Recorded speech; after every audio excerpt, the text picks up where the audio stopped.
சிங்காசனத்தில் வீட்டிருக்கிறவரை, அரசாளுகிறவரை இவனையும் துதிக்கிறோம். ஆசீர்வதிக்கப்பட்ட நல்ல காலைகளில் ஆண்டவரே, இந்த பரிசுத்தமுள்ள தேவனை பரிசுத்த அலங்காரத்தோடு தொழுதுகொள்ளுன்னு சொன்னது போல ஆண்டவரே, உள்ளத்தில் ஆழத்திலிருந்து ஆண்டவரே, மனதார ஆண்டவரே, நாங்கள் சமூகத்தில் நாங்கள் தொழுதுகொள்ள எங்களுக்கு நல்ல கொடுத்த தருணத்துக்காக, நல்ல ஸ்லாக்கியத்துக்காக நன்றி செலுத்துகிறோம். தேவனே ஆண்டவரே, நாங்கள் உயர்த்தபடி மகிமைப்படுத்தி எங்களுக்கு நல்ல வழிவாசலை திறந்து கொடுத்துட்டு உங்களுக்கு நன்றி ஆண்டவரே. விசேஷமாக இந்த பரிசுத்த குமாரன் இயேசு கிறிஸ்து நாமத்தினால் மீண்டும் ஒரு விஷயம் உங்கள் சமூகத்தில் வந்து ஆண்டவரே, உங்களுடைய பிள்ளைகளாக ஆண்டவருடைய சமூகத்தில் நாங்கள் ஆராதிக்க தொழுதுகொள்ள எங்களுக்கு கொடுத்த கிருபைக்காக உங்களுக்கு நன்றி செலுத்துகிறோம். இந்த நல்ல நாளில் இந்த காலைகளில் உங்களுடைய கிருபை, உங்களுடைய அபிஷேகம் எங்கள் மீது தங்கி இருக்க வேண்டுமா ஜெபிக்கிறோம் ஆண்டவரே. உங்களுக்கு நன்றி செலுத்துகிறோம் ஆண்டவரே. ஆண்டவரை ஏறெடுக்கிற பாடல்களும் ஆண்டவர் ஆராதனைகளிலும் ஆண்டவர் உமக்கு மகிமையா இருக்கட்டும் ஆண்டவரே, உமக்கு பிரீதியா இருக்கட்டும் ஆண்டவரே. உங்களுடைய சமூகத்தில் அவங்களுடைய பிள்ளைகள் ஏறெடுக்கிற எல்லா ஆண்டவரை ஜெபங்களும் துதிகளும் ஆண்டவரே உமக்கு மகிமையா இருக்கட்டும் ஆண்டவரே. உமக்கு நன்றி செலுத்துகிறோம். இன்றைக்கு ஆண்டவரை கொடுக்க போகிற உங்களுடைய தேவ செய்திக்காக நன்றி செலுத்துகிறோம் ஆண்டவரே. ஆண்டவரே, ஒரு மகன் மூலமாய் ஆண்டவரே நல்ல வார்த்தையை கொடுக்க வேண்டுமா ஜெபிக்கிறோம். ஆண்டவரை பேச போகிற ஆண்டவரே, எங்கள் அருமையான எங்கள் தகப்பன்மார்களை நாங்கள் இந்த நாளில் நசனாகி இயேசுவின் நாமத்தினாலே நாங்கள் ஆசீர்வதிக்கிற ஆண்டவரே. உங்களுடைய பிள்ளைகளை ஏற்ற வார்த்தை இந்த நாளில் சபையில் தரும்படி ஜெபிக்கிறோம். ஆலோசனை எல்லா ஜனங்கள் விழுவார்கள். ஆலோசனை எங்கே உண்டானால் அங்கே சுகம் உண்டாகும் நான் பார்க்கிறோம் ஆண்டவரே. இன்றைக்கு எங்கள் மத்தியில் ஒரு சுகம் உண்டாகும்படிக்கு, ஒரு ஆவிக்குரிய சுகம் எங்கள் வாழ்க்கையில் ஆண்டவரை சுமரிக்கும்படி இதனால ஜெபிக்கிறோம் ஆண்டவரே. உங்களுக்கு நன்றி செலுத்துகிறோம். வந்த ஒவ்வொரு பிள்ளைகளுக்காக ஜெபிக்கிறோம். வர வேண்டிய அன்பு ஆண்டவரே, தேவனுடைய பிள்ளைகளுக்காக சமூகத்தில் நன்றி செலுத்துகிறோம் ஆண்டவரே. எல்லா தடைகளையும் ஆண்டு எடுத்து ஆண்டவர் பிரயாணங்களை நேர்த்தியாக ஆண்டவரை ஆசீர்வதிக்க ஜெபிக்கிறோம். ஒன்றாக உங்களுடைய சமூகத்தில் நாங்கள் துதித்து நாமத்தை மையப்படுத்த உதவி செய்யுங்க ஆண்டவரை. கூட்டங்களுக்கு விரோதமாக கிரியை செய்கிற எல்லா ஆண்டவர் அந்தகார சக்தியிலும் நசனாக இயேசு கிறிஸ்து நாமத்தினால் சபையாக கடிந்து கொள்கிற சாமி பரிசுத்த ஆவியானவர் மாத்திரமே தொடக்கும் முதல் முடிவரை சுயாதீனமாக எங்கள் மத்தியில் கிரியை செய்யும்படி ஜெபிக்கிறோம் ஆண்டவரே. யாரும் என்ன தேவையோடு கூட வந்திருக்கிறார்களோ எல்லாம் தேவைகளை சந்தித்த பண்ணமாய் இந்த இடத்தை விட்டு நாங்கள் கடந்து போக கத்தாமே உதவி செய்வதாக ஆண்டவரே. ஆவியானவர் எங்கள் மத்தியில் ஆண்டவரை கிரியை செய்யும், எங்கள் மத்தியில் உள்ளாவும் எங்களை ஒவ்வொரு உற்சாகப்படுத்தும் ஆண்டவரே. உமக்கு நன்றி ஆண்டவரே. நீரே மகிமைப்படுவீராக. இயேசு கிறிஸ்து வல்லமையின் நாமத்தினால் ஜெபிக்கிற நல்ல பிதாவே, ஆமென்.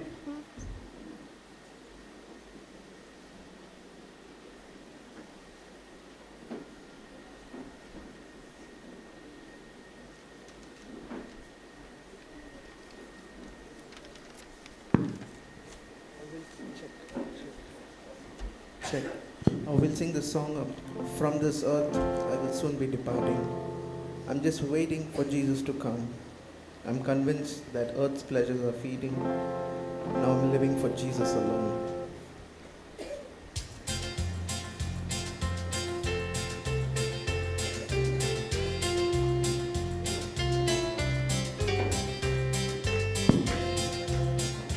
From this earth I will soon be departing. I'm just waiting for Jesus to come. I'm convinced that earth's pleasures are fleeting. Now I'm living for Jesus alone. All my days here on earth have been numbered, and I cannot afford to waste one. God's great plans for my life must be furthered, and my life's work on earth must be done. In that day God will judge me for sure. All I did, all I thought, all I spoke, that which glorified God will endure. All the rest will then go up in smoke. So I'll live for my Savior's good pleasure. All the glories of earth have no worth. Christ's own virtues will be my great treasure, and I seek just God's kingdom on earth. The next song we'll sing is Our Lord God, Thou hast made the heavens and the earth.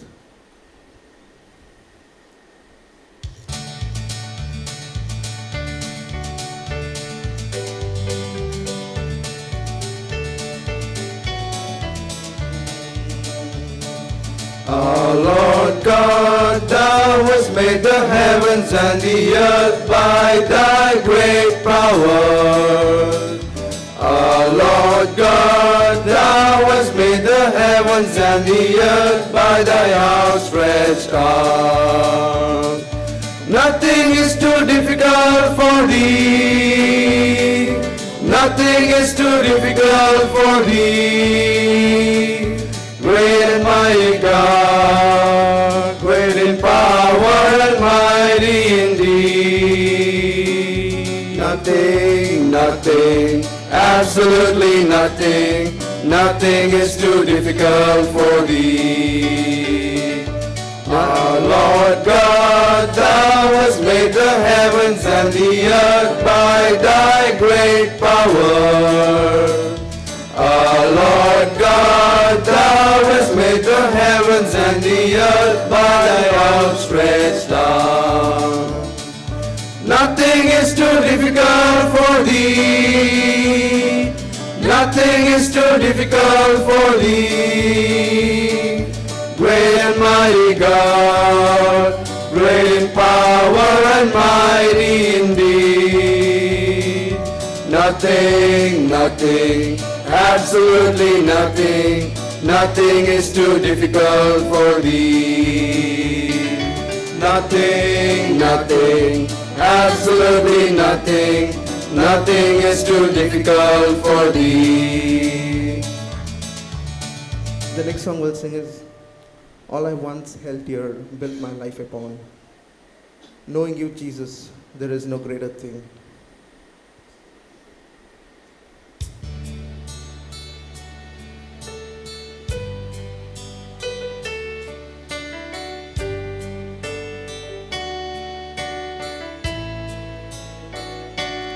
All I once held dear, built my life upon all this world, rivers and wars to own.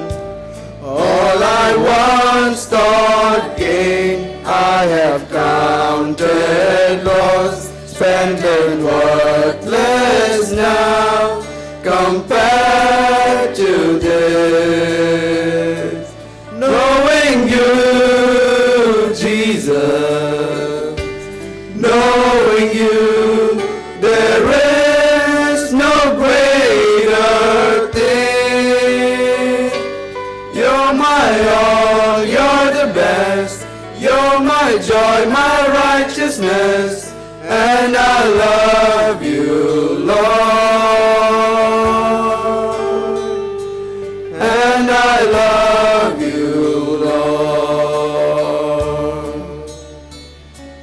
Now my heart's desire is to know you more, to be found in you and known as yours, to possess by faith what I could not earn, or surpassing gift of righteousness. Knowing you, Jesus, knowing you, there is no greater thing. You're my all, you're the best, you're my joy, my righteousness, and I love you, Lord,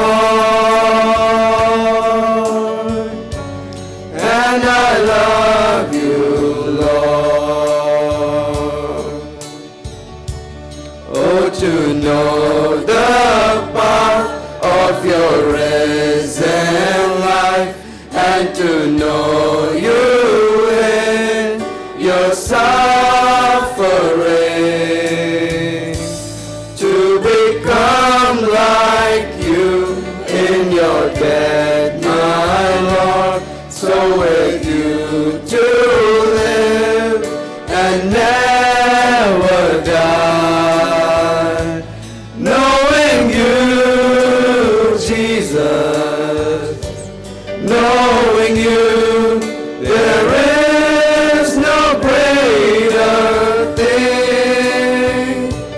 You're my all, you're the best, you're my joy, my righteousness, and I love you, Lord,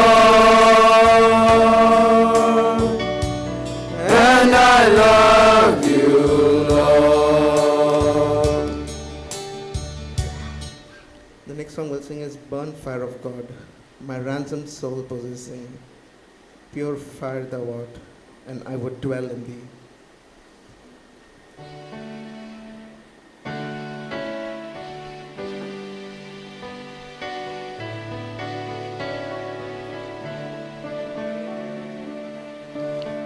Bonfire of God, my ransom soul possessing, purify the heart, and I will dwell in thee.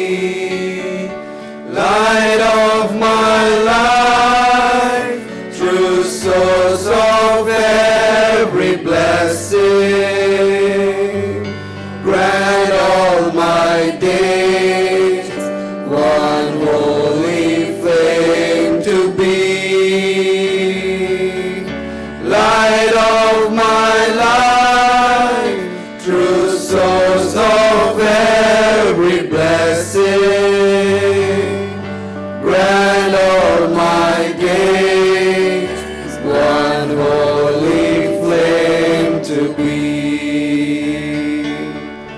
Burn fire of God, thy grace and glory knowing,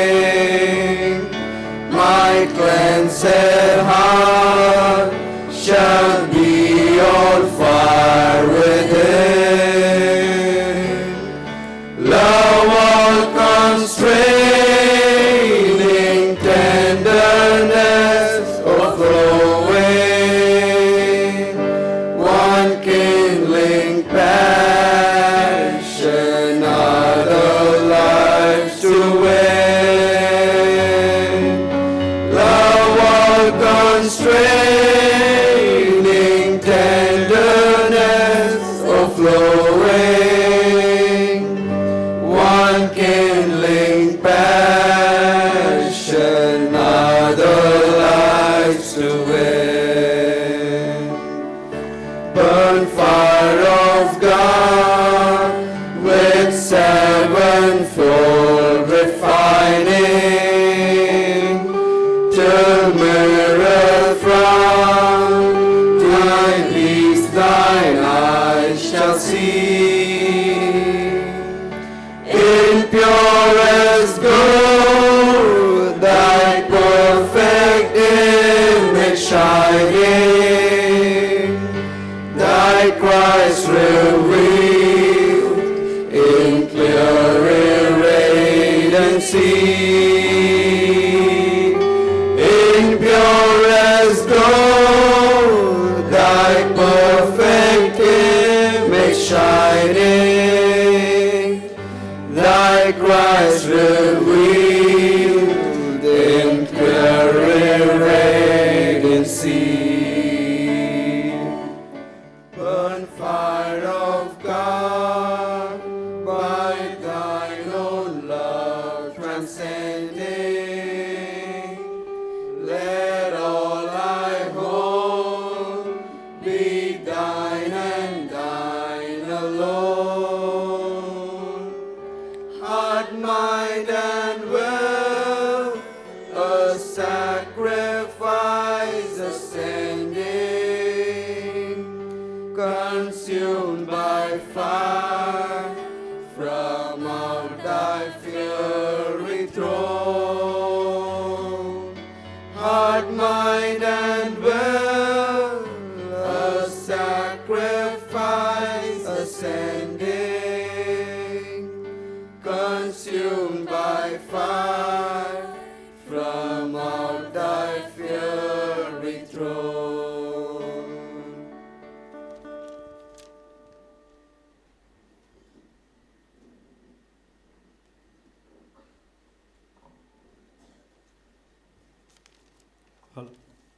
நம்முடைய தேவன் வாக்குத்தத்தம் நிறைந்தவர், வாக்கு மாறாத தேவன். நல்ல தேவனை, நம் மீது வாக்குத்தத்தம் உரிமை பாராட்டின நல்ல தேவனை இந்த காலை வேளையில கூட வாக்குத்தத்தம் செய்தவர் வாக்கு மாறாதவரோ? இல்லை, இல்லை, ஒருபோதும் இல்லை. என்னை சோதிக்க சத்துருவின் கரம் என்மேல் உயர்ந்திட்டாலும், உற்றார் நண்பர் பகைவர் போல என்னை வெறுத்திட்டாலும் நான் பதறுவதும் இல்லை, நான் தளர்வதும் இல்லை. சத்துருக்கு முன்பாக நம்ம கொம்பை உயர்த்துகிறவர், கண்மலை மேல் நம்ம வைப்பேன் சொன்னவர், உயர்ந்த ஸ்தலங்களிலே நம்மை நடக்க செய்தேன்னு சொன்னவர், அவருடைய சமூகத்தில் நாம் துதிக்கும்படிக்கு நமக்கு நல்ல வழிவாசலை கொடுத்தவர். வெள்ளம் போல சாத்தான் வந்தாலும் ஆவியானவருக்கு விரோதமாய் கொடியேற்றுன்னு சொன்னது போல இன்றைக்கு ஆவியானவர் நம்மை உற்சாகப்படுத்தி அவருடைய சமூகத்தில் நாம் அவரை துதிக்கும்படிக்கு நல்ல நேரத்தை கொடுத்ததுக்காக நாம் அவரை நாம் உற்சாகத்தோடு கூட நாம் தேவனை மகிமைப்படுத்தி யாவருமாய் கரங்களை தட்டி வாலிப சகோதர சகோதரிகள் இந்த வேளையில் உற்சாகத்தோடு கூட நாம் வாக்குத்தத்தம் பண்ண தேவனை நல்ல கரங்களை தட்டி இந்த பாடலில் பாடுவோம்.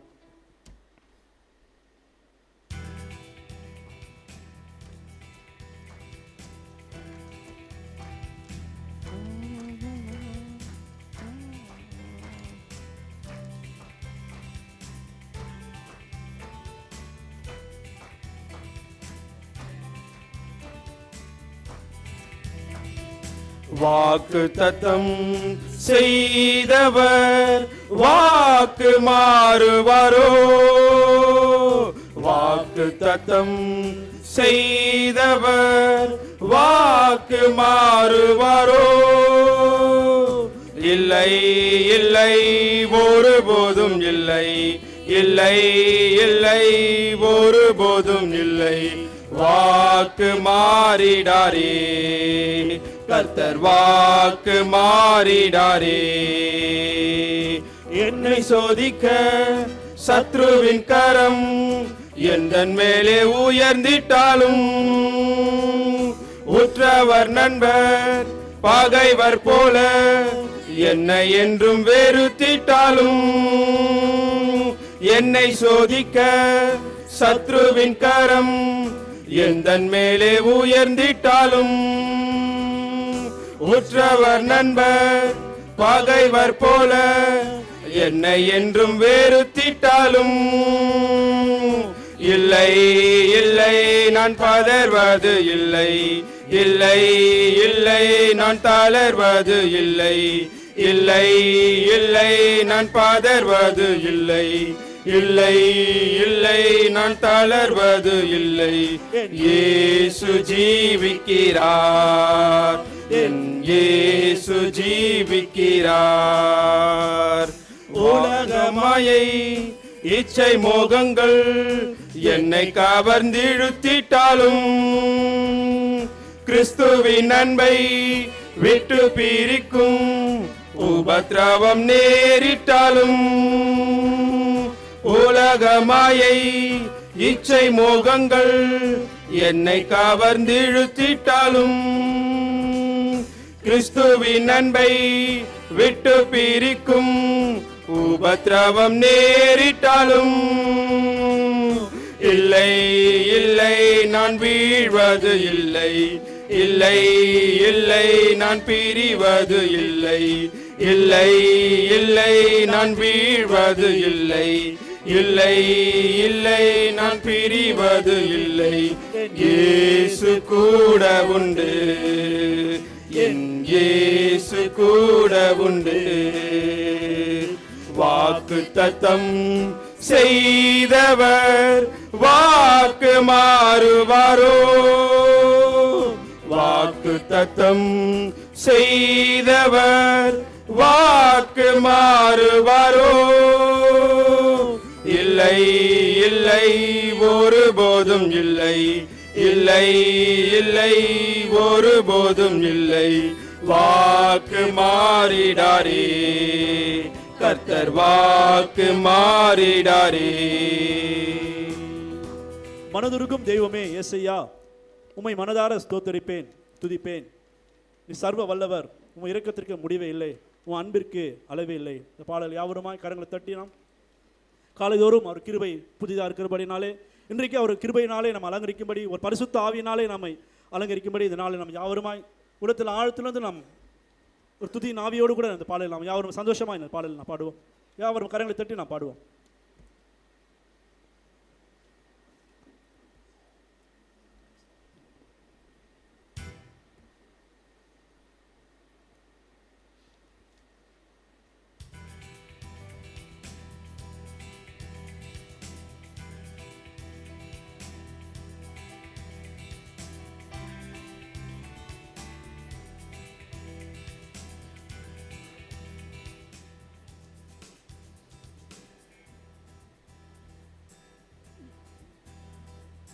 மனதுருகும் தெய்வமே இயேசையா, உம்மை மனதார துதிப்பேன், ஸ்தோத்தரிப்பேன்.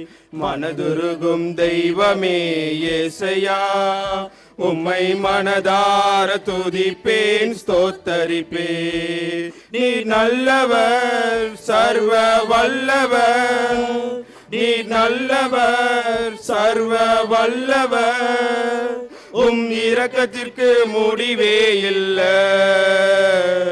உம் அன்பிற்கு அளவே இல்ல, உம் இரக்கத்திற்கு முடிவே இல்ல, உம் அன்பிற்கு அளவே இல்ல. அவை காலை தோறும் புதிதாயிருக்கும், அவை காலை தோறும் புதிதாயிருக்கும். மெய்யாக எங்களது பாடுகளை ஏற்றுக்கொண்டு துர்க்கங்களை சுமந்து கொண்டீர். மெய்யாக எங்களது பாடுகளை ஏற்றுக்கொண்டு துர்க்கங்களை சுமந்து கொண்டீர். ஐயா துர்க்கங்களை சுமந்து கொண்டீர், ஐயா துர்க்கங்களை சுமந்து கொண்டீர். நீர் நல்லவர் சர்வ வல்லவர், நீர் நல்லவர் சர்வ வல்லவர், உம் இரக்கத்திற்கு முடிவே இல்ல, உம் அன்பிற்கு அளவே இல்ல, உம் இரக்கத்திற்கு முடிவே இல்ல, உம் அன்பிற்கு அளவே இல்ல. அவை காலை தோறும் புதிதாயிருக்கும், அவை காலை தோறும் புதிதாயிருக்கும். எங்களுக்கு சமாதானம் உண்டு பண்ணும் தண்டனையோ உன்மேலே விழுந்ததையா,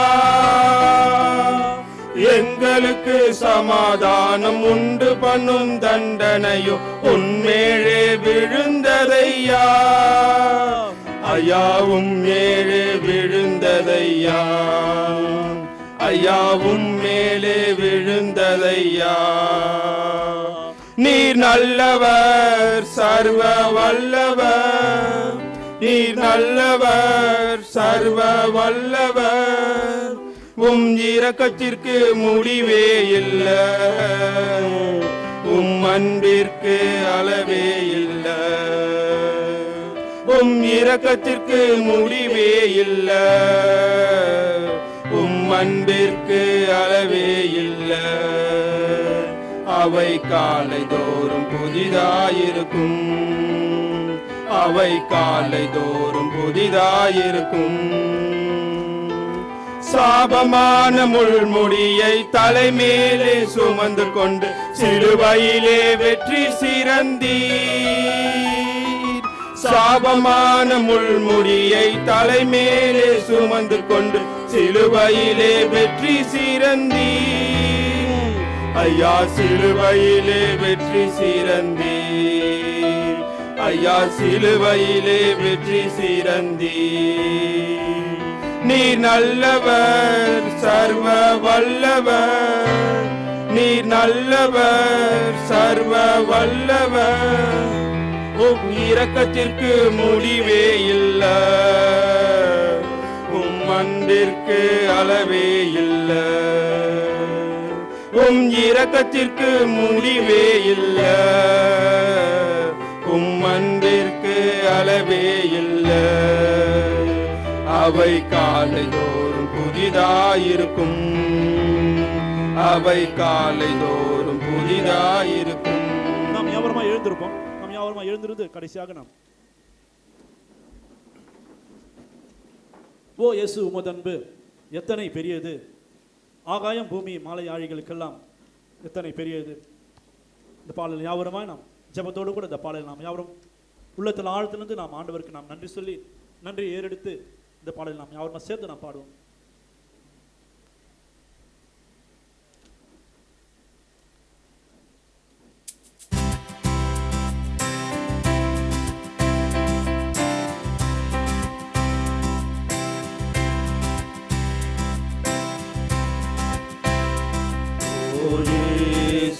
உமதன்பு எத்தனை பெரியது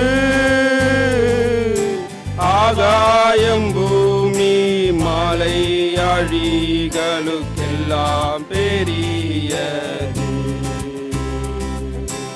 ஆகாயம் பூமி மலை அழிகளுக்கெல்லாம் பெரியது. ஓர் இயேசு உமதன்பு அளவில்லா ஆனந்தத்தால் அகம் நிறைந்தது. ஆண்டவர் காரியங்கள்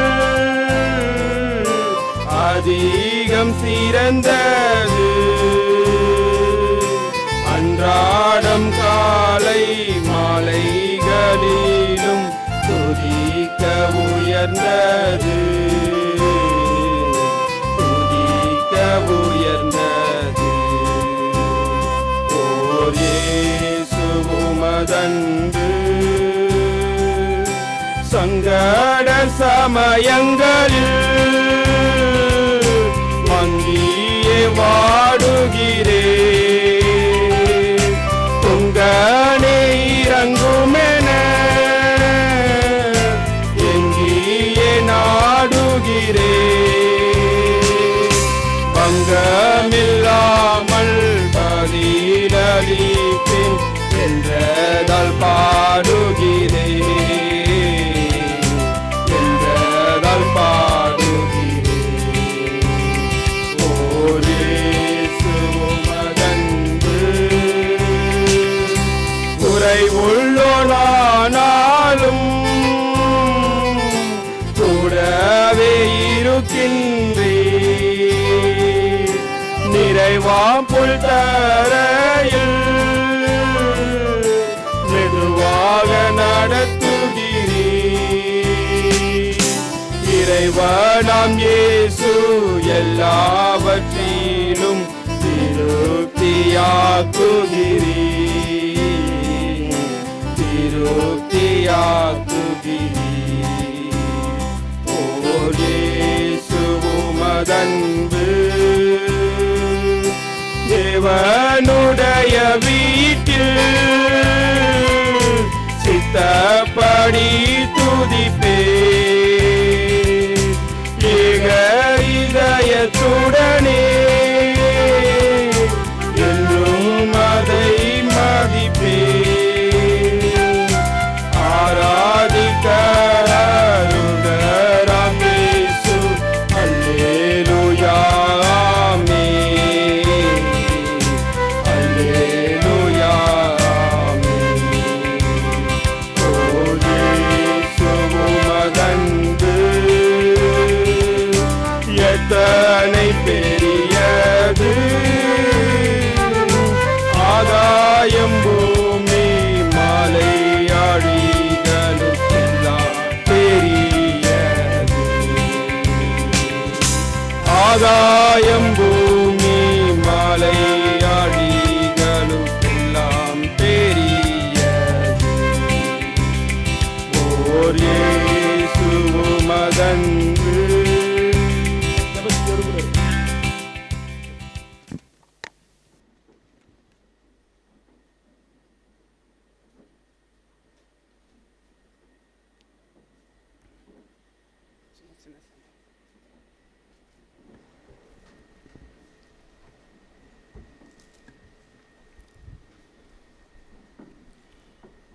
பிரியமான இந்த நாளிலும் கூட தேவன் நம்மை அவருடைய சமூகத்தில் கூட்டி சேர்த்திருக்கிறார். Beloved, the Lord has gathered us together in His presence this morning. இந்த காலை வேளையிலும் கூட அவருடைய அன்பும் அவருடைய இரக்கமும் அளவில்லாமல் நம்ம மத்தியிலே ஊற்றப்பட்டிருக்கு, நம்மிடத்திலே ஊற்றப்பட்டிருக்கிறது. His love and His mercies have been immeasurably poured out among us this morning. அவர் தேவன் என்னை எப்படி சொன்னார்னா, என்னுடைய நாமத்தின் நிமித்தம் என்னுடைய நாமத்தின் மேல் விசுவாசம் உள்ளவர்களாய் என் நாமத்து நிமித்தம் 2-3 பேர் எங்கே கூடியிருக்காங்களோ அவங்க மத்தியில் நான் வாசமாக இருக்கிறேன் அப்படின்னு சொல்லி ஆண்டவர் இந்த நாள் நம்மளை உற்சாகப்படுத்துகிறார். The Lord is encouraging us this morning, saying, if there are 2 or 3 people gathered in my name, I'm there in their midst. இயேசு கிறிஸ்து அப்படின்ற நாமத்தின் மேல் விசுவாசம் உள்ளவர்களாய் இயேசு கிறிஸ்து என்ற நாமத்தின் நிமித்தம் நாம் இங்கு கூடியிருக்கிறோம் பிரியமானவர்களே. நம் மத்தியிலே உலாவுகிற தேவன் அவர். Those who have faith on the name of Jesus Christ, and we have all gathered here in the name of Jesus Christ. On His name we have faith. அவரை துதிப்பதற்கு முன்பாக நாம் ஒரு 2-3 வசனத்தை பார்த்துட்டு நாம் அவரை துதிப்போம், கனப்படுத்துவோம், அவரை தொழுது கொள்வோம் இந்த நாளில். Before we praise and worship Him and honor Him, I want to show you few verses. எபிரேயர் 2வது அதிகாரம் 12வது வசனம். Hebrews chapter 2 verse 12. எபிரேயர் 2:12 உம்முடைய நாமத்தை என் சகோதரருக்கு அறிவித்து சபை நடுவில் உம்மை துதித்து பாடுவேன் என்றும் நான் அவரிடத்தில் நம்பிக்கையாய் இருப்பேன் என்றும் இதோ நானும் தேவன் எனக்கு கொடுத்த பிள்ளைகளும் என்று சொல்லியிருக்கிறார். Hebrews 2 chapter verse 12, I will proclaim your name to my brethren. In the midst of the congregation I will sing your praise. And again I will put my trust in him. And again, behold, I and the children whom God has given me. ஆதலால் பிள்ளைகள் மாம்சத்தையும் இரத்தத்தையும் உடையவர்களாய் இருக்க அவரும் அவர்களைப் போல மாம்சத்தையும் இரத்தத்தையும் உடையவரானார். And therefore, since the children share in flesh and blood, he himself likewise also partook of the same. திரும்பி படிக்கிறேன். அவரும் அவர்களைப் போல மாம்சத்தையும் இரத்தத்தையும் உடையவரானார். Since the children share in the flesh and blood, he himself likewise also partook of the same. மரணத்துக்கு அதிகாரியாக பிசாசானவனை தமது மரணத்தினால் அழிக்கும்படிக்கும், that through death he might render powerless him who had the power of death. ஜீவ காலமெல்லாம் மரண பயத்தினாலே அடிமைத்தனத்துக்கு உள்ளானவர்கள் யாவரையும் விடுதலை பண்ணும்படிக்கும் அப்படியானார். And might free those who through fear of death were subject to slavery all their lives. ஆதலால் அவர் தேவ தூதருக்கு உதவியாக கைகொடாமல் ஆபிரகாமின் சந்ததிக்கு உதவியாக கை கொடுத்தார். For assuredly he does not give help to angels, but he gives help to the descendants of Abraham. ஆம் பிரியமானவர், இந்த நாளிலும் கூட ஆண்டவர் என்ன சொல்றான்னா, சபை மத்தியிலே சகோதரர்களுக்கு மத்தியிலே உங்களுடைய நாமத்தை சொல்லி அவர்களை துதிப்போம், கனப்படுத்தணும் அப்படின்னு ஆண்டவர் விரும்புகிறார். Beloved, the Lord wants us to praise his name in the midst of the congregation. சபை மத்தியிலே தேவனுடைய நாமத்தை துதிக்கும்படியா இந்த நாளில் நம்மை கூட்டி சேர்த்திருக்கிறார். The Lord has gathered us to worship, to praise his name in the midst of the congregation. ஆபிரகாமின் சந்ததியாக நம்மை தேவன் கை கொடுத்து தூக்கி எடுக்க அவர் அவ்வளவாய் ஆயத்தமா இருக்கிறார். He wants to give his help to us, to the descendants of Abraham. உன்னை விட்டு விலகுவதும் இல்லை, உன்னை கைவிடுவதும் இல்லை என்று இந்த நாளில் தேவன் நமக்கு வாக்குத்தத்தமான வார்த்தைகளை கொடுக்கிறார். The Lord is giving us words of promise, saying that no, I will never leave you nor forsake you. நான் செய்ய வேண்டியதெல்லாம் என் ஆண்டவரை நோக்கி என் கரங்களை உயர்த்தணும் தான். The only thing that we all have to do is to just lift up our hands looking unto God. நான் எந்த நிலைமையில் இருந்தாலும் எங்க அப்பாவை நோக்கி என் கரத்தை நீட்டிட்டுனா அவர் என் கரத்தை பத்திரமா பிடிச்சுக் கொள்வார். No matter what state we are in, if only we could, with faith look into our God, then he would hold on to our hands so tightly. தாயின் கர்ப்பத்திலே நம்மை முற்குறித்து உலக தோற்றத்துக்கு முன்பாக நம்மை அவர் இவர்தான் இவங்க தான் எனக்கு மகனாய் இந்த பூமியில் இருக்கணும் ஆண்டவர் நம்மை முன்குறித்து வைத்திருக்கிறார். பிரியமானவர்களே, The Lord chose us even before the foundation of this world, even while we were in our mother's womb, and he wanted us to be his sons and children. என் நிலைமையை முற்றுமாய் அறிந்திருக்கிற என் தகப்பன் அவர். He knows completely our state. என்னுடைய விடுகையை அறிந்திருக்கிற தேவன் அவர். He is the one who knows my fall. என்னுடைய எல்லா பலவீனத்திலும் எனக்கு கை கொடுத்து தூக்கி எடுக்க எனக்கு ஆயத்தமா இருக்கிற என் நல்ல பிதா அவர். He is my good father who is willing to lend his hands to help me out in all my weaknesses. சிறியோர் முதல் பெரியோர் அவரை அப்பா பிதாவே என்று கூப்பிட்டு இந்த நாளிலும் கூட நம்மை உயர்த்துவோம், அவரை கனப்படுத்துவோம், சபை மத்தியிலே அவரை போற்றுவோம். பிரியமானவர்களே, From infants to the old people, let us all cry out to him, saying, Abba, Father, and praise him and worship him this morning, dear brothers and sisters. அவர் உதவி செய்ய வல்லவராய் இருக்கிறார். பிரியமானவர்களே, He is able to help us, dear brothers. எல்லா சூழ்நிலையும் அவரால் கூடும் என்று நாம் விசுவாசிக்கிறோம். It is possible in all situations. That's what we read of him. விசுவாசிக்கிறவனுக்கு எல்லாம் கூடும். To those who believe, all things are possible. நான் பதற மாட்டேன் ஆண்டவரே. I will not be afraid. நான் விசுவாசிக்கிற இன்னார் என்று அறிந்திருக்கிறதுனால நான் பதற மாட்டேன் இந்த பூமியில. Because I know the one whom I believe, I will not be worrying on this earth. இந்த உலகம் எல்லாத்தையும் பார்த்து பதறினாலும் பயப்பட்டாலும் நான் விசுவாசிக்கிற இன்னார் என்று அறிந்திருக்கிறதுனால நான் பதற மாட்டேன் பயப்பட மாட்டேன் அப்படின்னு சொல்லி இந்த நாளிலும் கூட பிசாசுக்கு முன்பாக நாம் அறிக்கை பண்ணுவோம், அவரை உயர்த்துவோம், கனப்படுத்துவோம். Though the whole world is so anxious, but because I know the one who cares for me, the one who is able to help me, because of him I will not be anxious. நம்முடைய நாசியில சுவாசம் இருக்கு, நாம் சோர்ந்து போக வேண்டாம். As long as we have breath in our nostrils, we don't need to be discouraged, brothers and hallelujah sisters. என்று தேவனை அப்படியே துதிப்போம், நாம் கனப்படுத்துவோம். Let's all say hallelujah and praise him and worship him. தேவனுக்கு மகிமையும் புகழ்ச்சி இந்த நாளில் ஏறெடுப்போம் பிரியமானவர்களே. Let's bring him honor and glory this morning. பிதாவே, இந்த நாளிலும் கூட நாம துதிக்க போகிறோம், உயர்த்த போகிறோம். எங்களுக்கு கொடுத்த இந்த நல்ல நாளுக்காயும் நாங்கள் ஆராதிக்கிறோம் ஆண்டவரே. Father in heaven, yes Lord, we want to thank you. ஆமாண்டவரே, இந்த நாளிலும் கூட நாங்கள் ஆண்டவரே தேவ தூதர்களோடு சேர்ந்து உம்மை ஆராதிக்கிறோம். Lord, we want to worship you along with the angels, Lord, this morning. நாம் ஒவ்வொருவரும் அவரை துதிப்போம், கனப்படுத்தும், மகிமைப்படுத்தும் பிரியமானவர்களே. Let all of us praise and worship him and honor him. தேவ தூதர்களோடு சேர்ந்து அவரை ஆராதிப்போம் பிரியமானவர்களே. அல்லேலூயா தேவனே, நாங்கள் உம்மை துதிக்கிறோம், உயர்த்துகிறோம், கனப்படுத்துகிறோம். ஆமாண்டவரே, எங்களுக்கு நீர் உதவி செய்ய வல்லவராய் இருக்கிறதற்காக உமக்கு நன்றி செலுத்துகிறோம் ஆண்டவரே. ஆண்டவரே, ஆபிரகாமின் சந்ததியாக எங்களுக்கு கை கொடுக்க இறங்கினவரே, உம்மை நாங்கள் துதிக்கிறோம் ஆண்டவரே. நன்றி ஆண்டவரே, நன்றியோடு கூட நாங்கள் துதிக்கிறோம். இந்த நாளும் கூட ஆண்டவரே எங்களோடு கூட பேசும் ஆண்டவரே. எங்கள் ஒவ்வொருவரும் ஆண்டவரை நீர் அறிந்திருப்பதற்காக உமக்கு நன்றி ஆண்டவரே. ஆண்டவரே, உம்முடைய ஆடுகளின் ஆண்டவரே எங்களை அறிந்திருக்கிறதற்காக நன்றி ஆண்டவரே. உம்முடைய சபையில் எங்களை வைத்து பாதுகாக்கிறதற்காக நன்றி செலுத்துகிறோம் ஆண்டவரே. நன்றியோடு கூட நாங்கள் துதிக்கிறோம், உம்மை போற்றுகிறோம் ஆண்டவரே. இயேசு மூலம் நல்ல பிதாவே, ஆமென்.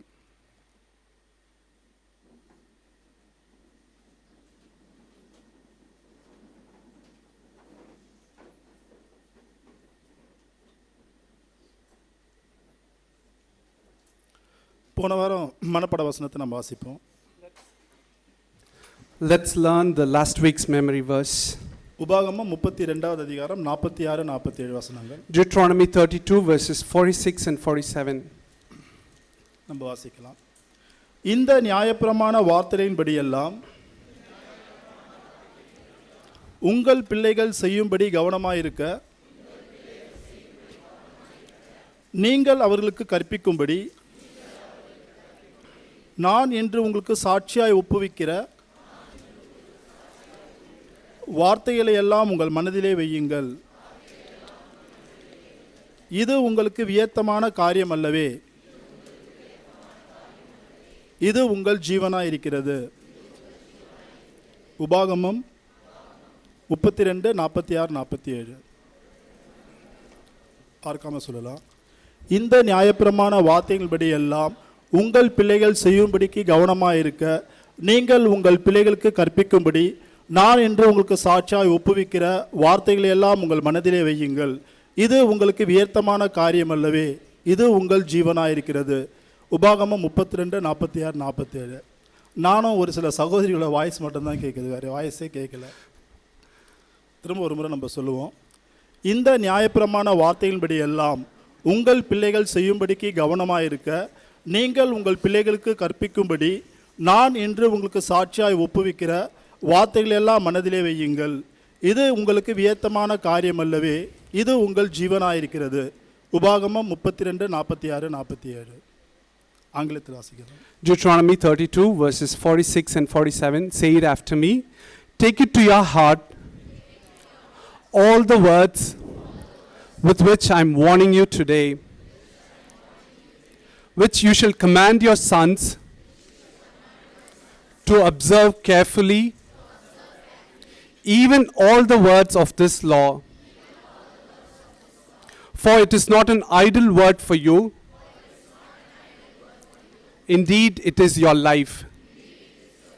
Deuteronomy 32, 46, 47. Let's say it by heart. Take to your heart all the words with which I am warning you today, which you shall command your sons to observe carefully, even all the words of this law, for it is not an idle word for you, indeed it is your life. Deuteronomy 32, 46 and 47. இந்த வாரம் மனப்பாட வசனம் வாசிப்போம். Let's learn this week's memory verse. ஏசாயா 33:6. Isaiah 33 verse 6. இது ஒரு வாக்குத்தத்தம். This is a promise. வாசிக்கலாம். பூரண ரட்சிப்பும் ஞானமும் அறிவும் உன் காலங்களுடைய உறுதியாக இருக்கும். கர்த்தருக்கு பயப்படுதலே அதின் பொக்கிஷம். ஏசாயா 33:6. ஆங்கிலத்தில் வாசிக்கலாம். Isaiah 33 verse 6. And he will be the stability of your times, a wealth of salvation, wisdom and knowledge. The fear of the Lord is his treasure. Isaiah 33 6. Thank you.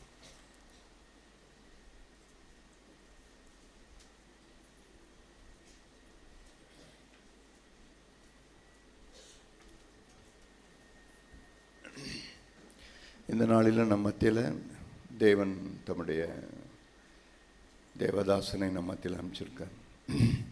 மறுபடியும் சகோதரன் பரிசுத்த நம்ம மத்தியில் வந்திருக்கிறது மிகவும் சந்தோஷம். இந்த நாளிலும் தேவனுடைய வார்த்தை சகோதரன் நம் மத்தியில் பகிர்ந்து கொடுப்பார். வார்த்தையை கேட்கின்ற வேளையில் உங்களுடைய இருதயமும் என்னுடைய இருதயம் எப்படி இருக்குன்னா, ஆண்டவரே என் பிழைகளை உணரும்படி எனக்கு உதவி செய்யும். சங்கீதக்காரன் தான் சொல்கிறான், தன் பிழைகளை உணர்கிறவன் யார்? மறைவான குற்றங்களுக்கு என்னை நீங்களாக்கும், துணிகரமான பாவங்களுக்கும் அடியான விலைக்கு காரணம் எழுதப்பட்டு. ஸோ நீங்களும் நானும் அந்த மனதோடு கூட நம்ம ஆண்டவருக்கு, ஆண்டவரே என்னுடைய பிழைகளை நான் உணர்ந்து கொள்ள எனக்கு உதவி செய்யும். நிறைய வரும், என்னுடைய பிழைகளே நான் உணரக்கூடாத அளவுக்குலாம் வந்துடும். இல்லை நான் கரெக்டாக, அவங்க தான் தப்பு, என் மனைவி தான் தப்பு, இல்லை இவங்க தான் தப்பு, இவங்க தான், நான் எல்லாமே கரெக்டாக தான் இருக்கிறேன் அப்படின்னு நமக்குள்ளே வந்துகிட்டே இருப்போம்.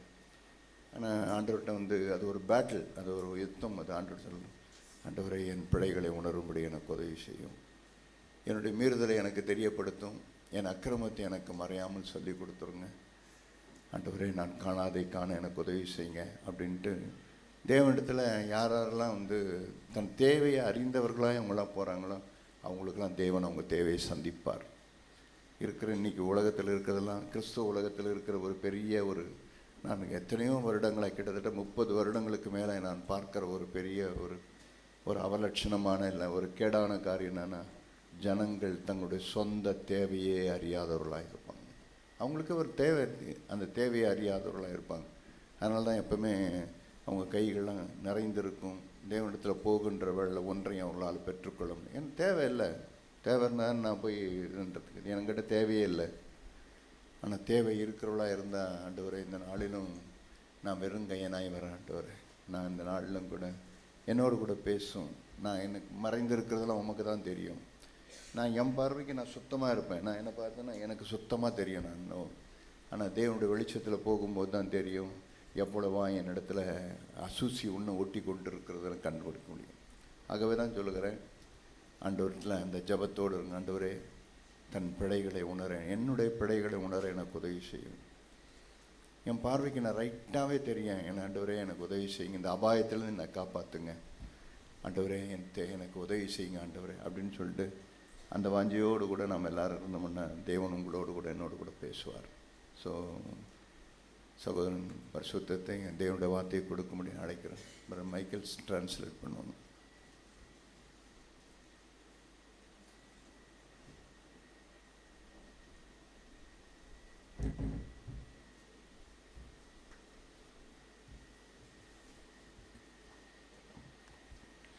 கர்த்தருடைய நாமம் மகிமைப்படுவதாக. May the Lord's name be honored. நாம் 2 தீமோத்தேயு 3வது அதிகாரம், 2 Timothy chapter 3வது அதிகாரம், 2 Timothy chapter 3. அதில் கடைசி காலத்தில் மனிதர்களுடைய சுபாவம் எப்படி இருக்கும் என்பதை நாம் அங்கே வாசிக்கிறோம். We read here the attitude of mankind towards the end days. அதில் நம்ம ஒரு பகுதி என்னென்றால் நன்றி இல்லாதவர்களாக இருப்பார்கள் என்று நாம் வாசிக்கிறோம். We read that in the middle of verse 2, ungrateful. நாம் நினைப்போம் இது எங்களுக்கு இல்லை பிரதர், இது வேற யாருக்கோ நான் வந்து நன்றி உள்ளவனாக தான் இருக்கிறேன் அப்படின்னு நம்ம நினைக்க முடியும். We can think, you know, this verse, this term doesn't apply to me, it must be applying to somebody else. சகோதரர் கொஞ்ச நேரத்துக்கு முன்னாடி சகோதரர் பிரகாசம் சொன்னது போல் நம்முடைய தேவையை உணராத வரைக்கும், நம்முடைய உள்ளான நிலைமையை தேவன் நமக்கு காண்பிக்காத வரைக்கும் நாம் திருப்தி அடைந்தவங்களாக தான் இருப்போம். As we heard from Prakasam a little while ago, when we don't realize our need, we will be satisfied. We will be not having any need. We will be satisfied. எனவே நான் இப்பொழுது அதைத்தான் தியானிக்க வேண்டும் என்று நான் நினைக்கிறேன். That is what, you know, I feel we should meditate now. நம்முடைய வாழ்க்கையில் சிறு பிள்ளைகளாக இருந்து வளரும் பொழுது நம்முடைய பெற்றோர்கள் செய்யக்கூடிய தியாகங்கள், When we were small children, how our parents brought up with lot of sacrifice. அதை நாம் மறந்து போனவர்களாக இருக்க முடியும். We can be people who have forgotten that. அதன் பின்பு நம் வாழ்க்கையில் ஒரு நிலையான ஸ்தானத்துக்கு வருவதற்கு, வாழ்க்கையில் உயர்வதற்கு, படிப்பதற்கு, வேலைக்கு வருவதற்கு, திருமணம் பண்ணுவதற்கு எத்தனையோ பேர் நமக்கு வெளியிலிருந்து உதவி செய்திருப்பார்கள். And many people would have helped us from outside, you know, for growing up, for getting a good job, for marriage. So many things, you know, they would have helped us. அதை நாம் மறந்தவர்களாக இருக்க முடியும். We can be people who have, you know, forgotten that. அதன் பின்பு நாம் ஆவிக்குரிய கண்கள் திறக்கப்பட, நாம் ரட்சிக்கப்படுவதற்கு தேவன் எத்தனையோ சகோதரர்களை பயன்படுத்தி இருக்க முடியும். The Lord would have used many people to open our spiritual eyes, to be born again, to be saved. அதை நாம் மறந்தவர்களாக இருக்க முடியும். We could be people who have forgotten that. சபையிலே தேவன் நல்ல சகோதரர்களை, சகோதரிகளை, நல்ல ஐக்கியத்தை, நல்ல வார்த்தைகளை தேவன் நமக்கு தந்து நம்மை வழி நடத்த முடியும். அதுக்கு நாம் நன்றி இல்லாதவர்களாக இருக்க முடியும். And in the church, the Lord can give us good words through many people, and we can be, we need not, I mean, we may forget to be grateful for that. So அதுக்கு எல்லாவற்றுக்கும் மேலாக தேவன் தன்னுடைய குமாரனை அனுப்பி நம்முடைய ஆத்துமாவை ரட்சித்து நம்மை இப்பொழுதும் கூட உலகத்தில் உள்ள மற்ற மனிதர்களைப் போல இச்சையினால் கேட்டுக்கு அடிமையிலாக இருக்கிற மனிதர்களைப் போல இல்லாமல் நம்மை விடுதலையாக்கி ஒரு சரியான பாதையில் நடத்துகிற நம்முடைய தேவாதி தேவனுக்கு நன்றி இல்லாதவர்களாக இருக்க முடியும். We can be ungrateful to God who has, you know, redeemed us, who has sent His Son and redeemed us. And there are people today who are slaves to their corrupt lusts, but the Lord has redeemed us, saved us, and we can be ungrateful to God. So இதெல்லாம் நம்முடைய தேவைகள் எந்தெந்த பகுதியெல்லாம் நம்ம குறைபடுகிறோம் என்பதை காண முடியாதபடிக்கு நம்முடைய கண்கள் குருடாக்கப்பட்டவர்களைப் போல அல்லது கிட்ட பார்வை உள்ளவர்களைப் போல சமீபத்தில் நடந்த சில காரியங்கள் மாத்திரம் நமக்கு ஞாபகம் இருக்கும். எவ்வளவோ காலமாக மற்றவர்கள் செய்த உதவிகள் எல்லாம் கூட நமக்கு மறந்து போயிருக்கும். So as we heard that, you know, we can become short-sighted, that we can forget what has been done for good for us for a long time ago, but whatever recently has happened to us, we may be only thankful for that. சில சமயங்களில் நிறைய நன்மைகளை செய்திருப்பாங்க. ஏதாவது 1-2 காரியங்கள் அவர்கள்ட்ட குறைவாக தெரிஞ்சுன்னு சொன்னால் நம்ம அவர்கள் செய்த ஏராளமான நன்மைகளை மறந்து நன்றியற்றவர்களாக மாறிட முடியும். So we may find that, you know, some people have helped us a lot, but because of 1 or 2 defects or, you know, faults we find in them, we can forget all the good things that they've done. நம்ம வேதத்தில் வாசிக்கிறோம், நிறைய இடத்துல கண் சொறி போன குருடர்கள் என்றெல்லாம் நம்ம வாசிக்கிறோம். So we read many times in the Bible about people who have become blind. சங்கீதக்காரனாய் தாவீது 119 சங்கீதத்தில் இப்படி வாசிக்கிறார். 119:18 தமிழில் தான் வச்சிருக்கோம், வாசிப்போம். We read in Psalm 119 verse 18 like this. People who have got a Tamil Bible can read that. 119:18 வசனம். Psalm 119 verse 18. உமது வேதத்திலுள்ள அதிசயங்களை நான் பார்க்கும்படிக்கு என் கண்களை திறந்தருளும். Open my eyes that I may behold wonderful things from your law. வேதத்தில் உள்ளதான மகத்துவங்களை காணும்படி, அதிசயங்களை காணும்படி உன்னுடைய கண்களை, என்னுடைய கண்களை திறந்தருளும் அப்படின்னு ஏன் இவர் கேட்கிறார் அப்படின்னா, why is it that, you know, David is asking the Lord to open his eyes to see wonderful things from his law? நிறைய விஷயங்கள் நம்ம கேட்கலாம், நிறைய விஷயங்களை பார்க்கலாம், ஆனாலும் அதை புரிந்து கொள்ள வேண்டிய விதமாக புரிந்து கொள்ளணும்னா தேவன் நம்முடைய கண்களை திறந்தருள வேண்டியிருக்கிறது.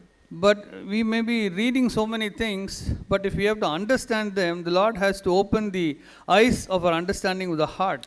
உபாகமம் 29வது அதிகாரம் 4வது வசனத்தை வாசிப்போம். உபாகமம் 29:4. Deuteronomy 29 verse 4 we can read. Tamil, somebody can read in Tamil. Deuteronomy 29:4.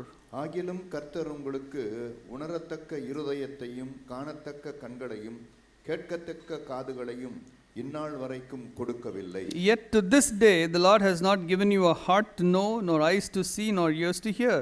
அதுக்கு முன்னாடி பின்னாடியும் தேவன் அவர்களுக்கு செய்த அருமையான காரியங்களை அவர் பட்டியலிடுகிறார். So before this verse and after this verse, the Lord lists all the great things the Lord did for them.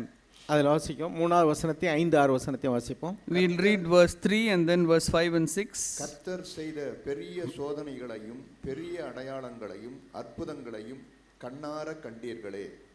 கர்த்தராகிய நான் உங்கள் தேவன் என்று நீங்கள் அறிந்து கொள்ளும்படிக்கு நான் 40 வருஷம் உங்களை வனாந்தரத்தில் நடத்தினேன். உங்கள் மேலிருந்த வஸ்திரம் பழையதாய் போகவும் இல்லை, உங்கள் காலிலிருந்த பாதரட்சைகள் பழையதாய் போகவும் இல்லை. நீங்கள் அப்பம் சாப்பிடவும் இல்லை, திராட்சரசமும் மதுவும் குடிக்கவும் இல்லை என்றார். The great trials which your eyes have seen, those great signs and wonders, I have led you 40 years in the wilderness. Your clothes have not worn out on you, and your sandal has not worn out on your feet. You have not eaten bread, nor have you drunk wine or strong drink, in order that you might know that I am the Lord your God. அப்படியா? 4வது வசனம். உணரத்தக்க இருதயத்தையும் காணத்தக்க கண்களையும் கேட்கத்தக்க காதுகளையும் இந்நாள் வரைக்கும் கொடுக்கவில்லை. Yet to this day the Lord has not given you a heart to know, nor eyes to see, nor ears to hear. இவ்வளவு அற்புதங்கள் கண்களுக்கு முன்பாக நடந்து அதை அவர்கள் புறக்கண்களால் கண்ட பொழுதும் கூட, அவர்கள் இந்த காதுகளால் கேட்ட பொழுதும் கூட, வேதத்தில் ஆண்டவர் சொல்கிறார், மோசே சொல்கிறார், ஆனாலும் கூட இதுவரைக்கும் உங்களுக்கு தேவன் இருதயத்திலே அதை உணர்ந்து கொள்ளவோ அல்லது கண்களினால் நீங்கள் காணவோ காதுகளினால் கேட்கவோ உங்களுக்கு தேவன் கண்களை திறக்கலை அப்படின்னு சொல்கிறார். So even though the Israelites had experienced so many miracles, they had seen that, they had heard that, yet Moses is telling them that till the Lord has not given them a heart to know, nor eyes to see, nor ears to hear. ஏன் இப்படிப்பட்ட ஒரு நிலைமை உண்டாயிருக்கு அப்படின்னு சொன்னால், why is it that such a situation has happened? ஏன்னா அவங்க ஒன்று கண்ணார கண்டும் அவர்கள் அதை உணரவில்லை, காதால் கேட்டும் அதை அவர்கள் விளங்கி கொள்ள முடியவில்லை. காரணம் என்னென்னா அவர்களுடைய இருதயத்தை தேவன் இன்னும் திறக்கலை. The reason why they were not able to see and perceive or hear and understand was that the Lord had not opened the eyes of their heart. நம்ம புதிய ஏற்பாட்டில் வாசிக்கிறோம், லீதியாளுடைய இருதயத்தை தேவன் திறந்தார் அப்படின்னு வாசிக்கிறோம். In the New Testament we read that the Lord opened the heart of Lydia. So புறக்கண்கள் தெரிகிறதுனாலையோ அல்லது புறம்பே இருக்கிறதான செவிகள் கேட்கிறதுனாலையோ நாம் வேத வசனத்தினுடைய காரியங்களை மகத்துவங்களை நாம் விளங்கி கொள்ள முடியாது. Just because we can read the Bible or can hear the Bible verses, we cannot understand with the heart what it means. நம்முடைய அக கண்களை தேவன் திறக்க வேண்டியிருக்கிறது. The Lord has to open the eyes of our heart. விசுவாசிக்கும்படிக்கு நம்முடைய விசுவாச கண்களை தேவன் திறக்க வேண்டியிருக்கிறது. The Lord has to open our eyes of faith so that we can have faith. பாருங்க, நாம் 2 ராஜாக்களுடைய புஸ்தகத்தில் 16வது அதிகாரத்தில் we can read in 2 Kings chapter 16, 6வது அதிகாரம் 17லிருந்து 20 வரைக்கும். 2 ராஜாக்கள் 6வது அதிகாரம் 17லிருந்து 20 வரைக்கும். 2 Kings chapter 6 verse 17 to 20.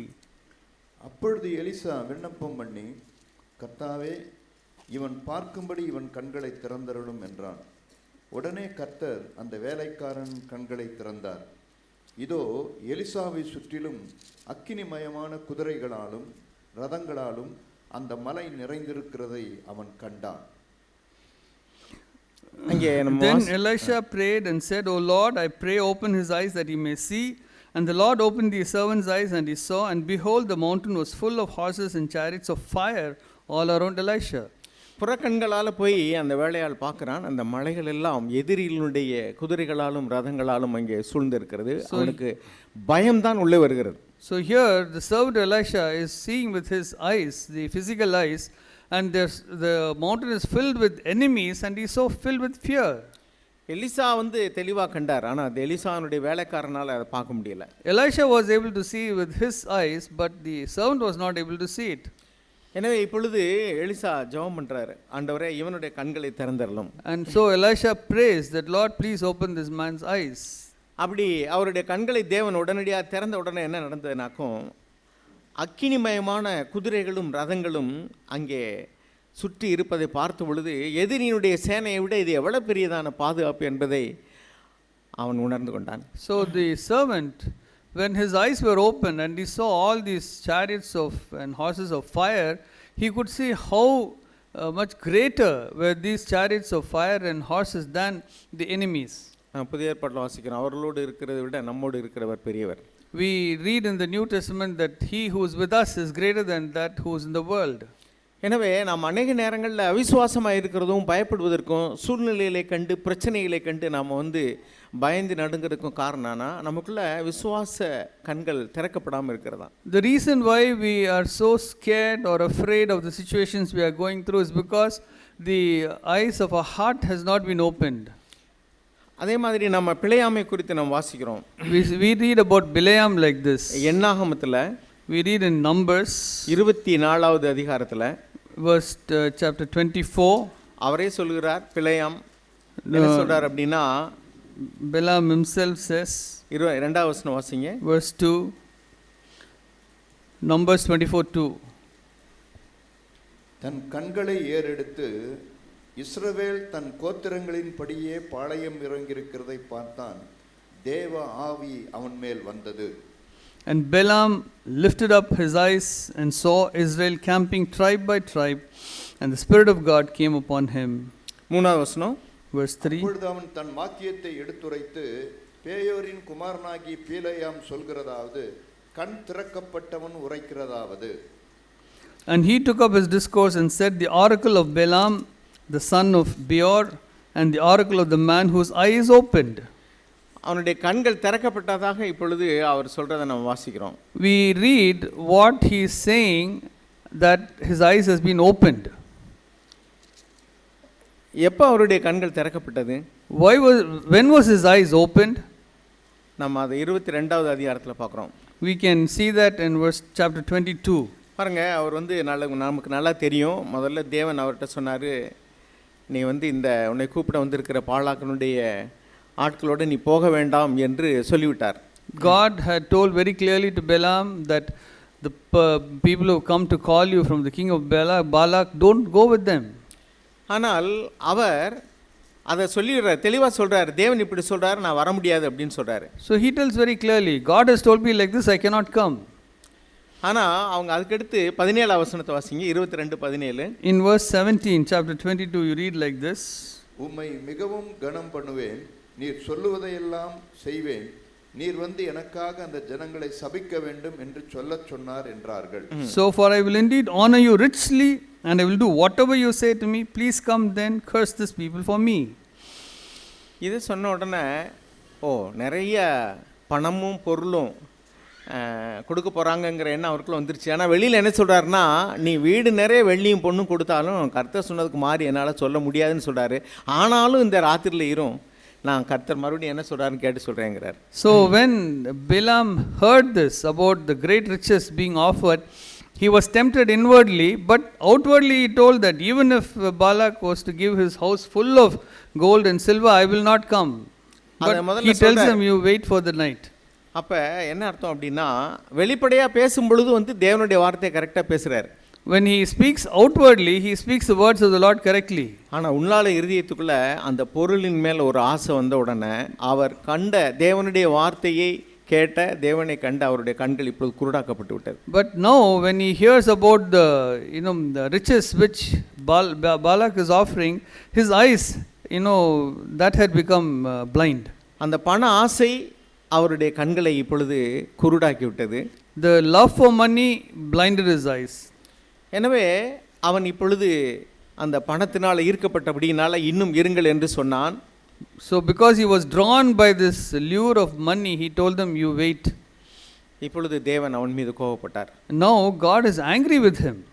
இப்பொழுது கழுதையின் மூலமாக தேவன் பேசுகிறார். கழுதையின் மேல் அமர்ந்திருக்கிற தூதனை கழுதை கண்டது, ஆனால் தீர்க்கதரிசியானவன் காண முடியவில்லை. God was becoming angry and he sent this angel who was there before the donkey. Donkey could see the angel clearly, but the prophet sitting on the donkey could not see the angel. இப்பொழுது 28வது வசனத்தில் கழுதையினுடைய வாயை கர்த்தர் திறந்தார் என்று வாசிக்கிறோம். அது மனுஷனுடைய பாஷையை பேசினது. We read here in verse 28, and the Lord opened the mouth of the donkey, and she spoke, the words of men. கழுதையோடு கூட மனுஷ பாஷையில் பேசுகிறான், ஆனாலும் இது என்ன இப்படி அதிசயமாக இருக்கிறதே என்றெல்லாம் அவன் யோசிக்கவே இல்லை. He never realized the wonder of how a donkey could speak in a human language. அதன் பின்பு நாம் வாசிக்கிறோம் 31 வசனத்தில். We read after that in verse 31.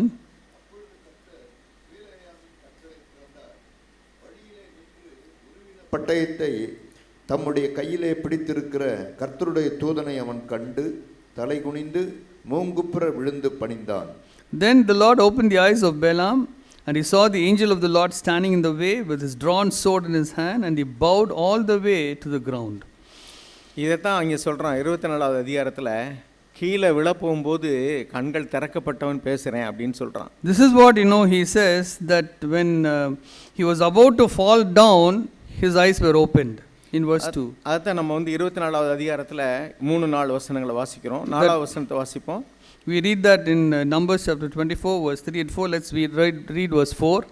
அப்பொழுது அவன் தன் வாக்கியத்தை எடுத்துரைத்து பேயோரின் குமாரனாகிய பேலையாம் சொல்கிறதாவது, கண் திறக்கப்பட்டவன் உரைக்கிறதாவது, தேவன் அருளும் வார்த்தைகளை கேட்டு சர்வ வல்லவரின் தரிசனத்தை கண்டு தாழ விழும்போது கண் திறக்கப்பட்டவன் விளம்புகிறதாவது. The oracle of him who hears the word of God, who sees the vision of the Almighty, falling down yet having his eyes uncovered. ஒன்று தேவன் நம்முடைய கண்களை திறக்கலைன்னு சொன்னால், என்னத்தை பார்த்தாலும் என்னத்தை கேட்டாலும் அதிசயங்களை கண்டாலும் நாம் கண் திறக்கப்பட்டவர்களை போல் நடக்க மாட்டோம். அதை நம்ம உபாகமம் 29 நாளில் வாசித்தோம். That is one thing, that if the Lord doesn't open our eyes, whatever happens to us, good things will happen to us, we'll never be able to see God. நல்ல செய்திகளை கேட்கலாம், ஆலோசனை கேட்கலாம், ஆனால் நம்முடைய இருதயத்தில் அதை உணர்ந்து அதுக்கு தகுந்தாற்போல் மனம் திரும்புதல் நம்மகிட்ட இருக்காது. We may be able to hear wonderful messages, but we won't have any repentance by hearing those messages. ஒன்று திறக்கப்படாமே இருக்கிறது. இன்னொன்று, கர்த்தர் நம்முடைய கண்களை திறந்த பின்னாடி கூட நாம் பண ஆசையினாலேயோ அல்லது நாம் அந்தஸ்து அல்லது நம்முடைய காரியங்கள் ஆசீர்வதிக்கப்பட்டு உயர்த்தப்படும் பொழுதோ அது நம்முடைய கண்ணை மறைத்து விட முடியும். So one is that our eyes are never opened, but the other thing is that after eyes are opened, maybe some love for money or honor or things or position that comes in and our eyes become blind and we won't be able to see. நான் நடந்த ஒரு சம்பவத்தை குறித்து ஒரு செய்தியை வாசித்தேன். I read one news about an event which had happened. ஒரு தாய் சிறு வயதில் கணவன் இல்லாமல் தன்னுடைய பிள்ளையை வளர்த்து வருகிறாள். So there is a mother who is bringing up her child without the help of her husband. ஒரு ஏழை தாய். அப்பொழுது அந்த வீடு தீப்பிடித்து எரிகிறது. She is a poor mother, and at that time her house is set on fire. அந்த வீட்டில் குழந்தை தொட்டிலில் தூங்கி கொண்டு இருக்கிறான். அவனை ரொம்ப வேகமாக தூக்கி எப்படியாவது காப்பாற்ற வேண்டும் என்று வரும் பொழுது அந்த குழந்தையை காப்பாற்றி விடுகிறாள். ஆனால் உடம்பெல்லாம் தீப்பற்றி எரிந்து தீக்காயங்கள். So she rushes inside the house and takes the child from the cradle and runs out. The child is saved, but this woman gets fire burns. So உடம்பு பூரா தீ காயங்களால் அந்த முகமெல்லாம் ஒரு விரும்பத்தக்க ரூபமே இல்லாதபடிக்கு எல்லாம் அப்படியே தழும்புகள். So when she was scarred so much by the fire that she was looking so ugly. அதோடு கூட அந்த பிள்ளையை காப்பாற்றி அவள் வளர்க்கிறாள். So with that scars, she is saved the child and she is bringing up the child. அவன் நன்றாக வளர்ந்து பெரிய உத்தியோகத்துக்கு போகிற அளவுக்கு தேவனும் அவனுக்கு உதவி செய்தார். The Lord also helped him to grow up well and to go for a good job. நல்ல வேலைக்கு போய் நிறைய சம்பாதித்தான். He went to a good job and earned a lot. அவன் எவ்வளவுக்கு எவ்வளவு பதவியில் உயர்ந்து அந்தஸ்தில் உயர்ந்து அவனுடைய வசதிகள் எல்லாம் அதிகரித்ததோ அவ்வளவுக்கு அவ்வளவு உயர்ந்த அந்தஸ்தில் உள்ளதான நண்பர்கள் கிடைத்தார்கள். So as he was progressing in his career, he was, as the social status was going up, the friends whom he got were also of that social status. இப்பொழுது அவன் சொந்த தாயவே தன்னுடைய தாய் என்று யாருக்கும் அறிமுகப்படுத்த அவனுக்கு வெட்கமாக இருந்தது. So he was ashamed to introduce his mother as his own mother. எனவே அவன் தாய் பார்ப்பதையும் அவனை நேரடியாக தான் இருக்கும் இடத்திற்கு அழைப்பதற்கோ விரும்புவதே இல்லை. So he didn't want to invite his mother or to make her come to the place where he was living. எனவே கொஞ்ச நாள் கழித்து அவங்களோடு உள்ள தொடர்பை நிரந்தரமாகவே துண்டித்து கொண்டான். So after some time he permanently cut the relationship with his mother. அம்மாவுக்கு பணம் அனுப்புவதில்லை, போய் விசாரிப்பதும் இல்லை. He never used to send money or he never used to inquire about her. அந்த கிராமத்துக்கே அவன் போவதே இல்லை. He stopped going to that village. ஏனென்றால் இப்பொழுது அவனுடைய அந்தஸ்து, நண்பர்கள், வசதி எல்லாமே ரொம்ப மலைக்கும் மடுவுக்கும்ன்றது போன்ற பெரிய வித்தியாசம்.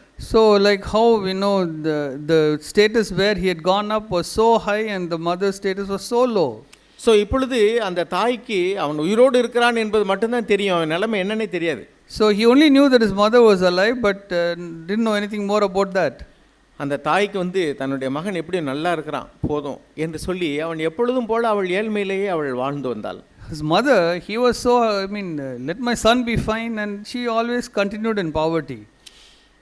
ஒரு நாள் அந்த மகனுக்கு ஒரு பெரிய வியாதி வந்து விட்டது. And one day the son got a terrible disease. அவனுடைய உடம்பு தோற்றம் எல்லாமே மாறிவிட்டது. And the appearance of his body changed. அவனால் வேலைக்கு போக முடியவில்லை. He couldn't go for work. இப்பொழுது அவனை ஆதரிப்பதற்கு யாருமே இல்லை. Now there was no one to take care of him. அவனுடைய எந்த நண்பர்களோ யாருமே அவனை ஏற்றுக்கொள்ளவோ அவனை பராமரிக்கவோ முன்வரவில்லை. So no friend of his came forward to look after him. இப்பொழுதுதான் அவனுக்கு தன்னுடைய தாயை குறித்து நினைப்புக்கு வருகிறது. That time he remembered his mother. எவ்வளவோ நம்மளை சின்ன வயசில் பராமரித்த ஒரு தாய், நான் இப்பொழுது அவங்களாவது என்னை ஏற்றுக்கொள்வார்கள் என்று சொல்லி அந்த தாயை தேடி அவன் அலைந்து எப்படியோ ஊர் போய் சேர்ந்து விட்டான். So he thought of his mother who looked after him so well when he was so small. So he said, my mother may look after me, and so he went back to his village. ஆனால் அந்த தாய் அவளை அருவருக்கவே இல்லை. And the mother didn't despise him at all. ஐயோ என் மகன் வந்துட்டான்னு சொல்லிட்டு அவளுடைய அந்த ஏழ்மையான குடிசையில் அவனை ஏற்றுக்கொண்டு அவனை பராமரிப்பதற்கு தன்னை அர்ப்பணித்தாள். So she dedicated herself taking the son inside and decided to look after him. இப்பொழுது அவன் மகன் யோசிக்கிறான், அவன் கண்ணெல்லாம் கண்ணீர் கலங்கிறது, நான் எவ்வளோ வசதியாக இருந்த பொழுது இந்த அம்மாவுக்கு ஒரு நல்ல வீடு கட்டி கொடுத்துருந்தா கூட இப்பொழுது நான் நல்லா இருந்திருப்பேனே. So he was thinking, maybe when I was well off, if I had built a house for this mother, she would have looked after me well in that good house. அந்த அம்மாவுடைய கஷ்டத்தை குறித்து நான் உணரவே இல்லையே. I never thought about the difficulties my mother was going through. இப்பொழுது அவங்க அம்மாட்ட கேட்குறான், அம்மா உங்க உடம்பெல்லாம் எப்படிமா இப்படி வந்துச்சு அப்படின்னு கேட்குறான். That time he is asking his mother, how come you're looking so ugly with all these scars? அப்பதான் அவன் சொல்றான், நீ சிறு பிள்ளையாக இருந்த பொழுது நீ தொட்டில் படுத்திருந்தாய். When you were small, you were in a cradle inside the house. நீ அந்த வீடு தீப்பற்றி எரியும் பொழுது உன் உயிர் போயிடக்கூடாதுங்கிறதுக்காக நான் ஓடி உன்னை தூக்கிட்டு வந்தேன். So when this fire was there in the house, I didn't want you to get caught in the fire, so I ran in and ran out with you. அப்பொழுது தீ அதிகமாக எரிந்தபடினால என் உடம்பெல்லாம் வெந்து விட்டது மகனேன்னு சொன்னாங்க. So she said that when I came out, the fire was so bad that it scorched my body. அப்பொழுதுதான் அவனுக்கு ரொம்ப மனசுக்கு வேதனையாக இருந்தது. என்னை காப்பாற்றுறதுக்காக தான் உங்கள் உடம்பு இப்படி ஆயிடுச்சா? So then his mind was tormented because he said, for saving me, your body became like this. ஐயோ இப்படிப்பட்ட ஒரு தாய்க்கு நான் நன்றி இல்லாதவனா போயிட்டேனே. For this kind of a mother, I became so ungrateful. எத்தனை தாய்மார்கள் இன்றைக்கு தங்களுடைய பிள்ளைகளுக்காக தங்களுடைய ஜீவனை, தங்களுடைய உடல் உழைப்பை கொடுத்து தங்களுடைய பெரிய தியாகத்தில் தங்களுடைய பிள்ளைகளை வளர்க்குறாங்க. So today, how many mothers with great sacrifice they're bringing up their children. ஆனால் அந்த பிள்ளைகள் வளர்ந்து பெரியவர்கள் ஆன பின்னாடி அவங்கள பற்றி நினச்சி பார்க்குறதில்ல, அல்லது நன்றி உள்ளவங்களாக இருக்கிறதில்ல. But when they grow up, they don't think about their mothers. They're not grateful for the mothers who've taken care of them. நேற்று செய்தியில் பார்த்தேன், கரூர் கலெக்டர் போய் ஒரு வயசான அம்மாவுடைய வீட்டில் போய் அவங்களுக்கு ட்ரெஸ் எல்லாம் எடுத்துகிட்டு போய் சாப்பாடு சமைச்சு கொண்டு போய் கொடுத்து ஒரு பாட்டியம்மா வீட்டில் உட்காந்து சாப்பிட்டுட்டு அவங்களுக்கு ஆறுதல் சொன்னாராம். Yesterday I was seeing in the news item about how the Karur collector, he went to an old woman's house and gave her dress and gave her food and had food with her. அவங்களோட கூட உட்காந்து சாப்பிட்டுட்டு அந்த அம்மாவுக்கு யாருன்னே தெரியல. That woman didn't know who was sitting there and having food with her. அவர் கலெக்டர்னே தெரியாம நீயாப்பா எனக்கு சோறு கொண்டு வந்தேன்னு கேட்டிருக்காங்க. She didn't know that he was the collector and she asked, who are you, why are you bringing me food? நான் உனக்கு தூரத்து சொந்தக்காரன் தான்மா, உட்காருங்கம்மா அப்படின்னு சொல்லிட்டு சாப்பிட சொன்னாராம். So he said that I am a distant relative of yours, so you sit and have food. கூட வந்தவங்கலாம் இவர் கலெக்டர்னு சொன்ன பின்னாடி அந்த அம்மா ஐயோ நீங்கள் இவ்வளோ பெரிய ஆஃபீஸராக இருந்து என் வீட்டில் இப்படி வந்திருக்கீங்களே, நான் பெத்த பிள்ளையெல்லாம் என்னை தேடலையப்பான்னு சொன்னாங்களா. So she told, that you come from, unknown person and you come and, you're eating with me. My own children have not come and eaten like this with me. அந்த அம்மா சொன்னாங்களாம், இவ்வளவு சாப்பாடுலாம் என்னால் சாப்பிட முடியாது பண்ணிட்டு பக்கத்தில் உள்ளவங்களெல்லாம் கூப்பிட்டு வந்து நீங்களும் வாங்க சாப்பிடுவாங்கன்னு கூப்பிட்டு So சாப்பிட that woman said, I won't be able to eat all this food. She called the neighbors and also gave them the food. இப்போ என்ன சொல்வாருன்னா, அந்த பெற்ற பிள்ளைகள் வந்து அந்த அம்மாவுக்கு நன்றி உள்ளவங்களா இல்லை. So I want to tell that, the children whom this mother had begotten, they were not grateful for her. அவங்க முதியோர் பென்ஷனுக்காக apply பண்ணியிருந்திருக்காங்க. She had applied for, the pension, for old age pension. அவர் உடனடி அதிகாரிகளை கூப்பிட்டு இந்த அம்மாவுடைய நிலைமையை நேரடியாக பார்த்து எப்படி இருக்குது, நீங்கள் கண்டிப்பாக அவங்களுக்கு வந்து முதியோர் பென்ஷன் சாங்ஷன் பண்ணி உடனடியாக அவங்களுக்கு கொடுக்கணும்னு சொல்லிட்டு உத்தரவு போட்டு வந்தார். So he came to know that she had applied for this old age pension, and he told the officers that, I had been to that house, so I know, so please give her the pension immediately. எதுக்கு சொல்ல வரேன்னா, பெற்ற பிள்ளைகள் வந்து அவங்கள கவனிக்கலை. Why I am saying this is because the own children, they are not looking after the mother. So நாம் எப்படி இருக்கோம்? So how are we now? நம்முடைய வீட்டில் நம்ம பெற்ற தாய் தகப்பன் அவங்க ஏழ்மையான நிலைமையில் நம்ம பெற்று வளர்த்துருக்கலாம். Maybe எப்படி இருக்கோம் யோசிச்சு பாருங்க. The parents to whom we were born, they may not be well off. அவங்களுடைய தேவைகளை உணராது. அவங்க என்ன தேவை இருக்குது அவங்களுக்கெல்லாம் சாப்பாடு இருக்குது, அவங்க சாப்பிட்டுக்கிடுவாங்க அப்படின்னு நினைக்கலாம் மேலேருந்து வரையா. So we can always think, they have what they need, they have food, they can eat the food. இப்போ பாருங்கள், இன்றைக்கெல்லாம் வெளிநாடுகளில் போய் நிறைய சம்பாதிக்கிறவர்கள் வந்து சும்மா ஃபோன் பண்ணுவாங்க அல்லது பணம் அனுப்புவாங்க. So even today when people go abroad and earn a lot, they would just make a phone call to their house and they will send money. அவங்க செத்தாலும் வந்து அவங்கள பார்க்க முடியாது. But if they die, they won't be able to come and take care of them. பெற்று வளர்த்த தாய் தகப்பனுக்கு வந்து நன்மை செய்ய முடியாது. They won't be able to do any good for the mother and father who begot them. ஆனால் போய் பார்க்க முடிஞ்சவங்க வந்து பார்த்து உதவி செய்கிறாங்களான்னா நிறைய பேர் அது இல்லை. எனக்கு பிள்ளைகள் இருக்குது, எனக்கு வேலைகள் இருக்குது, எனக்கு வந்து ரொம்ப பிரச்சனைகள் இருக்குது, நான் வர முடியாது அப்படின்னு வேறு யாராவது தூரத்து சொந்தக்காரங்களை சொல்லி கொஞ்சம் போய் பார்த்துக்குங்க அப்படி. So even if they are able to come, they don't come saying that we have our own children, we have our own troubles. So they send some relatives to take, look at them. அவங்களுக்கு இப்போதைக்கு என்னென்னாக்கும் அவங்களுடைய பிரச்சனைகள் தான் பெருசாக இருக்குது. And now their problems seem very big to them. இல்லை, அவங்க வந்து பிள்ளைகளை பெற்று வளர்க்கும் போது அவங்களுக்கும் பிரச்சனை இருந்திருக்கும்ல. When the parents, they were, bringing up their children, they also would have had troubles, right? ஏன்னா நாம் வந்து வசதிகள் வந்த உடனே அல்லது நமக்கு வந்து நிறைய அதிகாரமும் பணமும் அல்லது அந்தஸ்தும் வந்த உடனே நம்ம எந்த நிலைமையிலேருந்து வந்தோங்கிறத நம்ம மறந்துடுறோம். So when we become well off and we get a good position in this society, we forget from where we came. அல்லது ஏதாவது கொஞ்சம் பணத்தை நாய்க்கு தூக்கி போட்டது மாதிரி கொஞ்சம் பணத்தை அனுப்பி விட்டா சரி நம்ம கடமை தீர்ந்ததுன்னு நினைக்கிறோம். Or we say that no, I'll give this money like I throw a dog to a bone and I feel that no, my duty is over. இந்த வியாதிப்பட்டு யாருமே ஏற்றுக்கொள்ளக்கூடாத ஒரு அருவருப்பான நிலைமையில் இருந்த ஒரு மகனை ஒரு தாய் ஏற்றுக்கொண்டது போல ஒரு தாய் ஏற்றுக்கொள்ளக்கூடிய ஒரு மகன் தான் இன்னைக்கு தேவை. So today, like how this man who was so sick, he had a mother to look after him. We need, a son who can look after the mother. அந்த தாய் வந்து அவங்க இளமையாக இருக்கும் பொழுது அழகாக தான் இருந்திருப்பாங்க. That mother, when she was young, she would have been beautiful. But இப்போ அந்த தாய் தன்னுடைய மகனுக்காகத்தான் இவ்வளவு அவலமான அலங்கோலமான நிலைமைக்கு மாறிட்டாங்க. But now that mother has, become so ugly because the way she wanted to look after her son. அவளுடைய தியாகத்தில் ஒரு அழகு இருக்குது. There is a beauty in the holiness or sacrifice.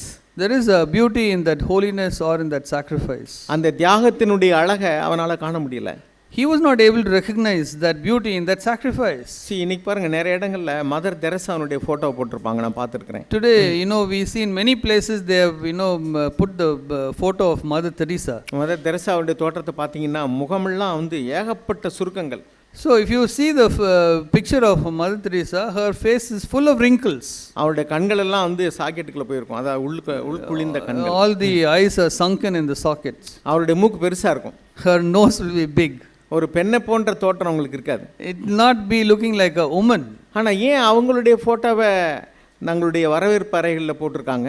Why is it that they put that photo in their, entrance? இயற்கை காட்சிகளை போட்டிருக்கலாம், மலர்களை போட்டிருக்கலாம், அல்லது குழந்தைகளை போட்டிருக்கலாம். அப்படிதான் நிறைய பேர் வந்து தங்களுடைய வரவேற்பு அறைகளை அலங்கரிக்க Many விரும்புவாங்க. people know they put the, picture of children or, this beautiful scenes like that they put in the entrance of their house. ஆனால் இவர்களுக்கு இந்த படத்தை போடுவது ஒரு அலங்காரமாக தெரிகிறது. But for these people, they find it, some beautification to put this picture of Mother Teresa. ஏனென்றால் அவர்கள் புற அழகை பார்க்கவில்லை, அவர்களுடைய உள்ள அழகை பார்க்கிறார்கள், இருதயத்தின் அழகை பார்க்கிறார்கள். It's because they don't look at the outward beauty, but they look at the inward beauty. அவர்கள் நாடு விட்டு நாடு வந்து, She had, left from one country and come to another country. திரும்பி போய் அவங்க சொந்தக்காரங்களை பார்க்கவே இல்லை. She never went back to see her relatives. அவர்கள் இளமையிலிருந்து திருமணமே பண்ணிக்கல. And from her young days, she never got married. அவர்கள் நாட்டு மக்களை விட்டுட்டு இந்த நாட்டுக்கு வந்து இங்கே உள்ளதான குடிசை பகுதிகள் அல்லது ரொம்ப நாகரிகம் இல்லாத மோசமான நிலைமையில் இருந்தான மக்கள் வாழ்ந்த இடங்களில் போய் அவர்கள் ஜனங்களை பார்த்து அவர்களை ஆதரித்தார்கள். So she had come to the place and, to the portion of the city which was, with huts and, low amenities, and she lived there. அப்படிப்பட்ட ஜனங்களுக்கு அவர்கள் உதவி செய்யும்படி தங்களுடைய வாழ்க்கையை அர்ப்பணித்து கொண்டார்கள். So she dedicated her life to look after people like that. ஒரு முறை அந்த அம்மா போய் உதவி கேட்டு ஒரு வீட்டுக்கு போய் போனாங்களாம். So one day she went to a house asking for some help. அந்த வீட்டுக்காரர் வந்து வேகமாக கதவை சாத்திட்டு, போமா உனக்கு ஒரு வேலை இல்லை அப்படின்னு சொல்லிட்டு கதவை சாத்திட்டாராம். So the owner of the house came and slammed the door on her face and said, you don't have any other work? அவங்களுடைய ட்ரெஸ் வந்து அந்த கதவு இடுக்கல்ல மாட்டிக்கிடுச்சு. So her dress was caught in the, door. அவங்க எல்லாம் போக முடியாது. So she was not able to go. So அவங்க இரவு முழுதும் அங்கே நின்றாங்களாம். So they stayed there the whole night. விடிய காலம் வந்து கதவை திறந்தா, when he came and opened the door in the morning, இந்த அம்மா இங்கே நிற்கிறாங்க. she was standing there. நீ இன்னும் போகலையா அப்படின்னு சொன்னாராம். Haven't you left? எனக்கு ஏழை குழந்தைகளுக்கு ஏதாவது கொடுங்கன்னு அந்த அம்மா கை நீட்டினாங்களாம். So she put out her hand and said, for my poor children, can you give something? கார் எந்தாலும் துப்புனாராம். போமா அப்படின்னு. So he spat at her and told, go. அந்த அம்மா அதை கையில் வாங்கிட்டாங்களா, இது எனக்கு இருக்கட்டும், அவங்களுக்கு ஏதாவது கொடுங்கன்னு இந்த கை நீட்டினாங்க. So she had the spit in one hand and said, this is for me, but give me something for my children. பாருங்க, இப்படி வாழ்ந்த ஒரு தாய். This is the mother who lived like that. ஒரு முறை காலரா வியாதினால, இப்போ பாருங்க, திடீர்னு ஒரு வியாதி புதுசாக வந்துச்சுன்னா ரொம்ப பயமாக இருக்கும், அதுக்கு மருந்து கண்டுபிடிக்கிற வரைக்கும். So today, when we hear about a new disease, we are so anxious or we are afraid because, until they find a medicine for that. அந்த காலத்தில் காலராங்கிறது வந்து ஒரு பயங்கரமான தொற்று வியாதி. In those days, cholera was, a very fast infectious disease. அது நிறைய உயிர்களை பலி கொண்டது. And it, took away many lives. யாராவது காலரா வியாதி வந்துச்சுனாக்கும் அவங்க சொந்தக்காரங்களே கூட அவங்கள பராமரிக்க மாட்டாங்க, தூக்கி வெளியே போட்டுருவாங்க. So if a person, gets cholera, their own relatives won't look after them, they'll throw them out of the house. ஏன்னா பயம். They were so afraid. அதே மாதிரி தான் ஒரு காளி கோயில் பூசாரியை வந்து அது மாதிரி தூக்கி வெளியில் போட்டாங்க. So that is how, priest of Kali temple, that man was thrown out. அப்பொழுது வந்து இந்த அம்மா போய் அவங்கள தூக்கி அவருக்கு வந்து வைத்தியம் பார்த்து அந்த அம்மா அந்த ஆளை பிழைக்க வச்சுட்டாங்க. So this Mother Teresa went and took him and, gave him, medical help, and he survived.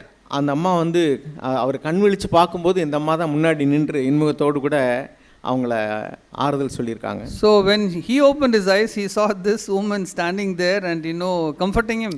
அவர் கையெடுத்து கும்பிட்டாராம். அம்மா, இத்தனை நாளாக நான் காளிக்கு முன்னாடி நின்று பூசை செஞ்சுருக்கேன், அதை பார்க்கவே இல்லை, இன்னைக்கு தான் அந்த தெய்வத்தை பார்க்குறேன்னு சொன்னார்.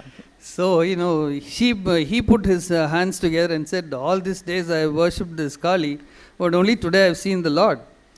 அருமையானவர்களே, இப்படி தான் அவர்கள் வாழ்ந்தார்கள். This is how, beloved, she lived. So அந்த தியாகத்தில் ஒரு அழகு இருக்குது பார்த்தீங்களா, ஒரு வசீகரம் இருக்குது பார்த்தீங்களா, அதை கண்ட மனிதர்கள் இந்த முகமெல்லாம் சுருங்கி கண்ணு உள்ளே போய் மூக்கு அப்படி பெருசாக ஒரு தோற்றமே பார்க்குறதுக்கு விரும்பத்தகாத ஒரு உருவம், அதை அவங்களுடைய அலங்கார அலையில் வரவேற்பறையில் மாட்டி வச்சுருக்காங்க. So people who have seen this kind of beauty in sacrifice, they are able to see the beauty in this face fully wrinkled and eyes sunken in socket, and they are able to, appreciate that. காரணம் என்னென்னா, அவர்கள் புற அழகை பார்க்கவில்லை, அவர்கள் உள்ள அழகை பார்க்கிறார்கள். Because the reason is because they are not looking at the external beauty but at the internal beauty.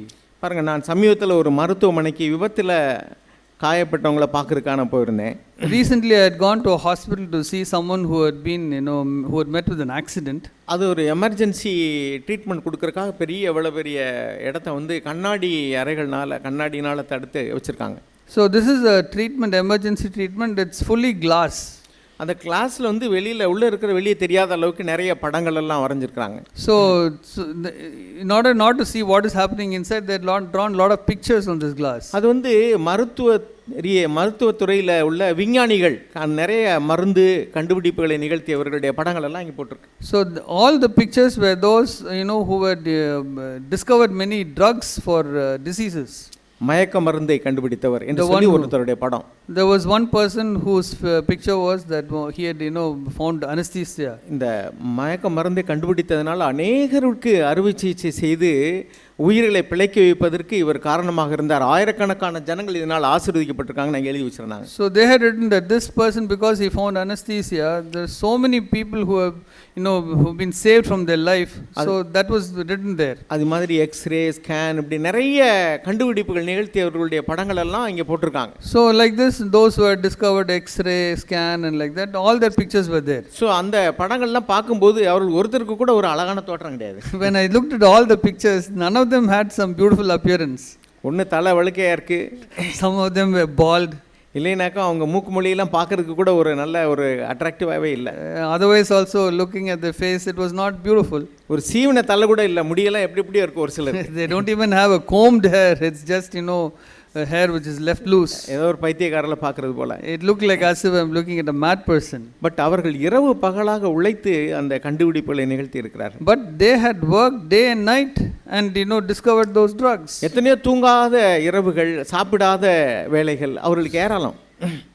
There were so many sleepless nights and hungry nights. அந்த மற்றவர்களுடைய உயிரை காப்பாற்றுவதற்கு அவர்களுடைய உயிர்களை தியாகம் பண்ணினவர்கள் நிறைய உண்டு. There are many கண்டுபிடிப்புகள் ஆராய்ச்சி பண்ணும்போது இறந்திருக்கிறாங்க. There are many people who sacrificed their lives and they died also, some of them, when they discovered these new drugs. So அந்த மருத்துவத்துறையில் உள்ளவங்களுக்கு வந்து இந்த கண்டுபிடிப்புகளுடைய மேன்மையெல்லாம் தெரிகிறபடினால அவங்க அதை மறக்கலை. So because the people in the medicine field, they know the importance of these people, they have not forgotten these people. எனவே அது ஒரு கிறிஸ்தவ ஆஸ்பத்திரி கிடையாது, ஆனால் கிறிஸ்தவர்கள் விஞ்ஞானிகளை இருந்து கண்டுபிடிச்ச நிறைய படங்கள் எல்லாம் இங்கே போட்டு வச்சிருக்காங்க. So they are not a Christian hospital, but they have put the pictures of so many Christians who had discovered these drugs. அங்கே உள்ள நிறைய வார்டுகளுக்கு கூட அந்த மாதிரி அந்த அறைகளுக்கு கூட கிறிஸ்தவ அந்த விஞ்ஞானிகளுடைய பெயர்கள் எல்லாம் சூட்டி இருக்கிறாங்க. So even in their wards, they had only kept the names of these Christian doctors. அப்படின்னா அவங்க அதுக்கு நன்றி உள்ளவங்களா இருக்கிறாங்க. That means they are grateful for that.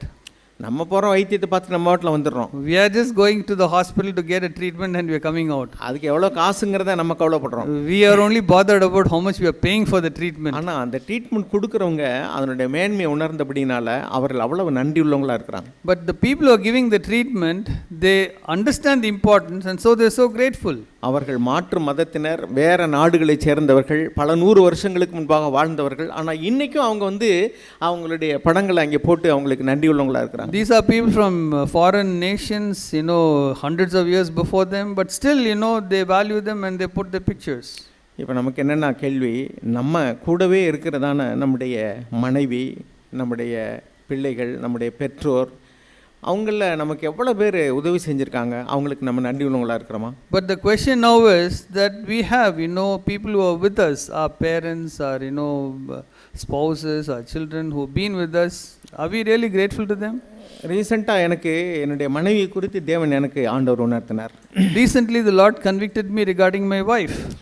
நான் ஒரு நாள் படுத்துக்கிட்டு இருந்தேன். இப்போ ரிட்டையர் ஆகிட்டேன், வீட்டில் தான் இருக்கிறேன், என் மனைவி வீட்டில் இருக்காங்க. So now I have retired, I am at home. And my wife is also at home. நான் கொஞ்ச நேரம் உட்காந்து பேசிட்டு எனக்கு வந்து நான் கொஞ்ச நேரம் படுக்க போறேன்னு போயிடுவேன்.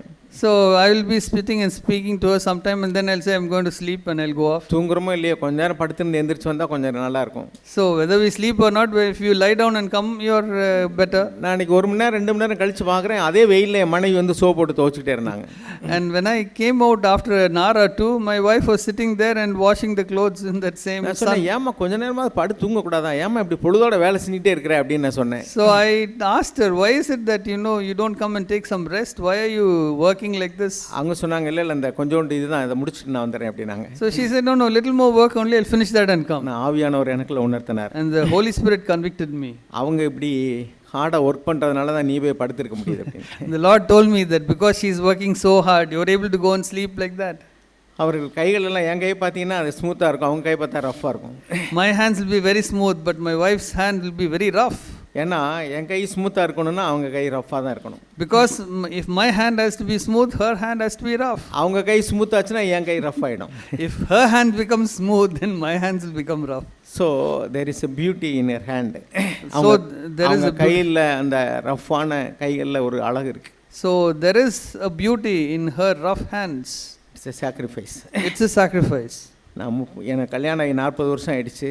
It's now 40 years since we are married. 40 வருஷத்தில் 4 தடவையாவது என் ட்ரெஸ்ஸை துவைச்சிருக்கானான்னு எனக்கு ஞாபகம் இல்லை. I don't know whether I washed my dress in all these 40 years at least 4 times. ஏன்னா ஒரு தடவை கூட என் ட்ரெஸ்ஸை நான் வாஷ் பண்ணதே இல்லை. Never have I washed my dress. எப்போதும் ஹார்டாக ஒர்க் பண்ணுவாங்க. Every time she'll work very hard. என்னை தெரிஞ்சவங்களுக்கு நிறைய பேருக்கு அவங்களுக்கு தெரியவே தெரியாது. As far as I know, many of you don't know her. என்ன சொல்லுவாருன்னா அவங்களுடைய தியாகத்தினுடைய அந்த மேன்மையை நீ உணர்ந்திருக்கியான்னு ஆவியானவர் என்கிட்ட உணர்த்தினார். The Lord asked me, do you know the greatness of her sacrifice? சரி அருமையானவர்களே, நான் ஒவ்வொருவரும் நீங்கள் யோசிச்சு பாருங்க. Beloved, each one of us, let's think like this. திருமணமானவர்களே, உங்களுக்கு ஒரு பிள்ளையை உங்கள் மனைவி பெற்றுக் கொடுத்துருக்கலாம். ஆல் ஆஃப் சடனா ஒரு பிள்ளை வானா நாளைக்கு பிள்ளை வந்துருமா?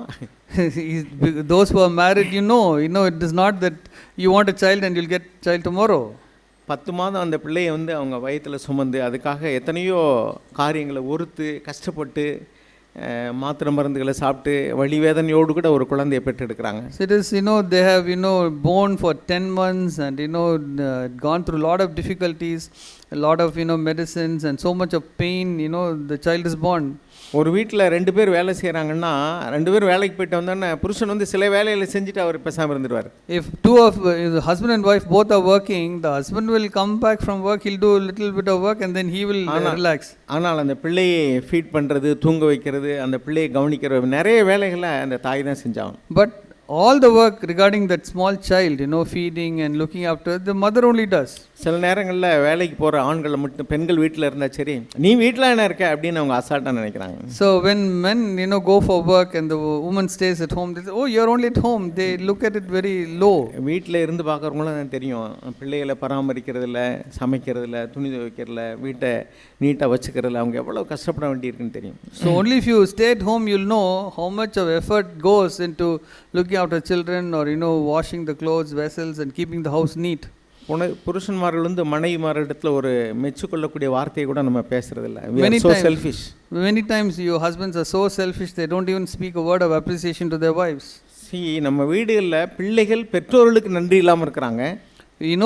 In our homes the children are not grateful to their parents. அதே மாதிரி புருஷன்மார்கள் மனைவிமார்களுக்கு நன்றி இல்லாமல் இருக்கிறாங்க. Same way the husband is ungrateful to his wife. அதே மாதிரி புருஷன்மார்களுக்கு நன்றி இல்லாத மனைவிமார்கள் நிறைய இருக்கிறாங்க. So there are many wives also not grateful for their husbands. எத்தனை புருஷன்மார்கள் இன்னைக்கு குடித்து வெறித்து சம்பாத்தியத்தை வீட்டில் ஒழுங்காக கொடுக்கறதில்ல, பிள்ளைகளை பராமரிக்கிறதில்ல. So in so many homes you find the husband drunkard and don't give the money and don't look after the home. ஆனால் உங்களுடைய கணவன்மார்கள் உங்களுக்கு உண்மையாக இருக்கிறதுக்கு, உங்களுக்கு உங்கள் மேலே அக்கறையாக இருக்கிறதுக்கு நீங்கள் நன்றி உள்ளவங்களாக இருக்கீங்களா? But are you grateful that your husband is concerned for you and is looking after you? அதே மாதிரி சபைகளில் இன்றைக்கி பார்த்தீங்கன்னா நிறைய இடங்களில் சர்ச்சஸில் பணம் பறிக்கக்கூடிய ஒரு கொள்ளை கூட்டத்தை போல தான் இருக்குது நிறைய இடத்துல.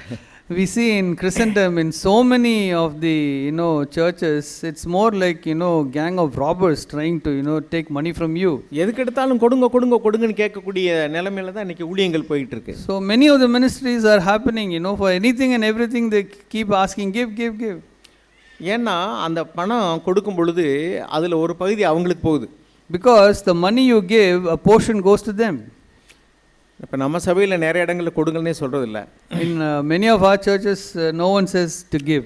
அதுக்கு ஒரு காரணம் என்னென்னா, அந்த மூப்பர்கள் வந்து சபை பணத்திலிருந்து அவங்க எந்த பணமும் எடுத்துக்கிறதே இல்லை. The reason is because the elders don't get any portion of that money which is given to the church. Suppose ஒரு பாஸ்டர் போல் நம்ம சபையில் உள்ள மூப்பர்களும் வந்து அவங்களுடைய குடும்ப செலவுக்கு வந்து காணிக்கை பணத்திலிருந்து எடுக்க ஆரம்பித்தா, But supposing, like the other pastors, the people, the elders in our church, they start taking money to meet their family's expense.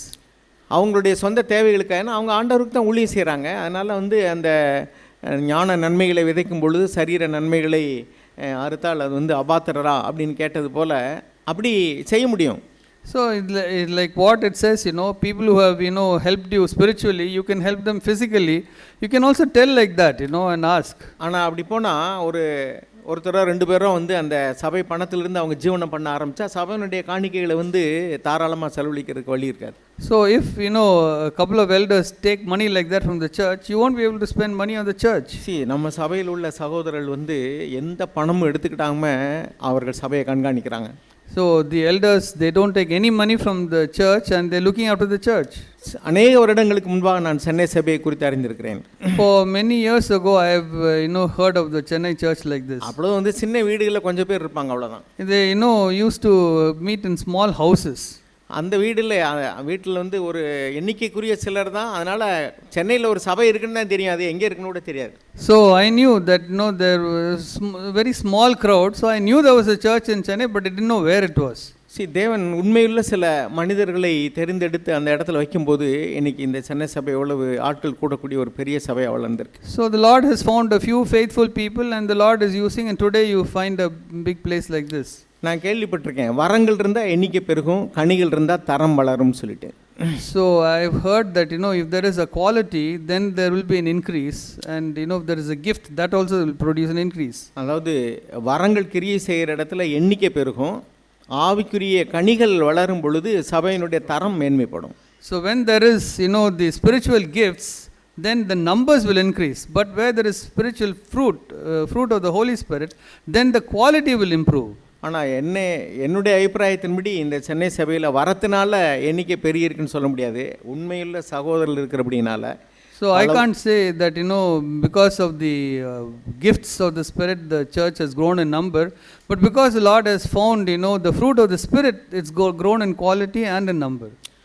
Faithful men, அதாவது உண்மையுள்ள மனிதர்களை தேவன் இங்கே பொறுப்பாக எழுப்பி இருக்கும்போது உண்மையுள்ள சகோதரர்கள் மத்தியில் இருக்கிறபடினால தான் இப்படிலாம் ஒரு சபையை கண்காணிக்க முடியுது முழு நேரமாக. அதாவது பெய்டு சர்வன்ட்ஸ் யாரும் இல்லாத பொழுதும் கூட உண்மையுள்ள சகோதரர்கள் எந்த ஒரு பணமும் இல்லாமல் தியாகமாக இங்கே ஊழியம் செய்கிறபடினால தான் இத்தனை பேரை இங்கே ஒரு சபையை நம்ம உருவாக்கி வளர்க்க முடியுது.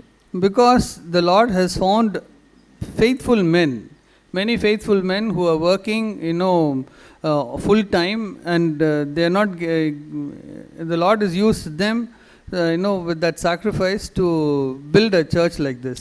எத்தனை சகோதரர்களுக்கு வந்து வேலைக்கு, திருமணத்திற்கு, அவருடைய ஆவிக்குரிய வாழ்க்கைக்கு அவர்களை விசாரித்து புத்தி சொல்லி ஆலோசனை சொல்ல இங்குள்ள சகோதரர்கள் வந்து பிரயாசப்படுறாங்க. So many of the brothers here, they seek to advise, counsel, pray for those who are looking for a job or for a marriage. நான் ஒரு முறை காளையார்கோயிலிருந்து இங்கே உள்ள சகோதரர்களுக்கு ஃபோன் பண்ணேன், பிரதர் பிரகாசத்துக்கும் பிரதர் தவசீலனுக்கு ஃபோன் பண்ணேன்.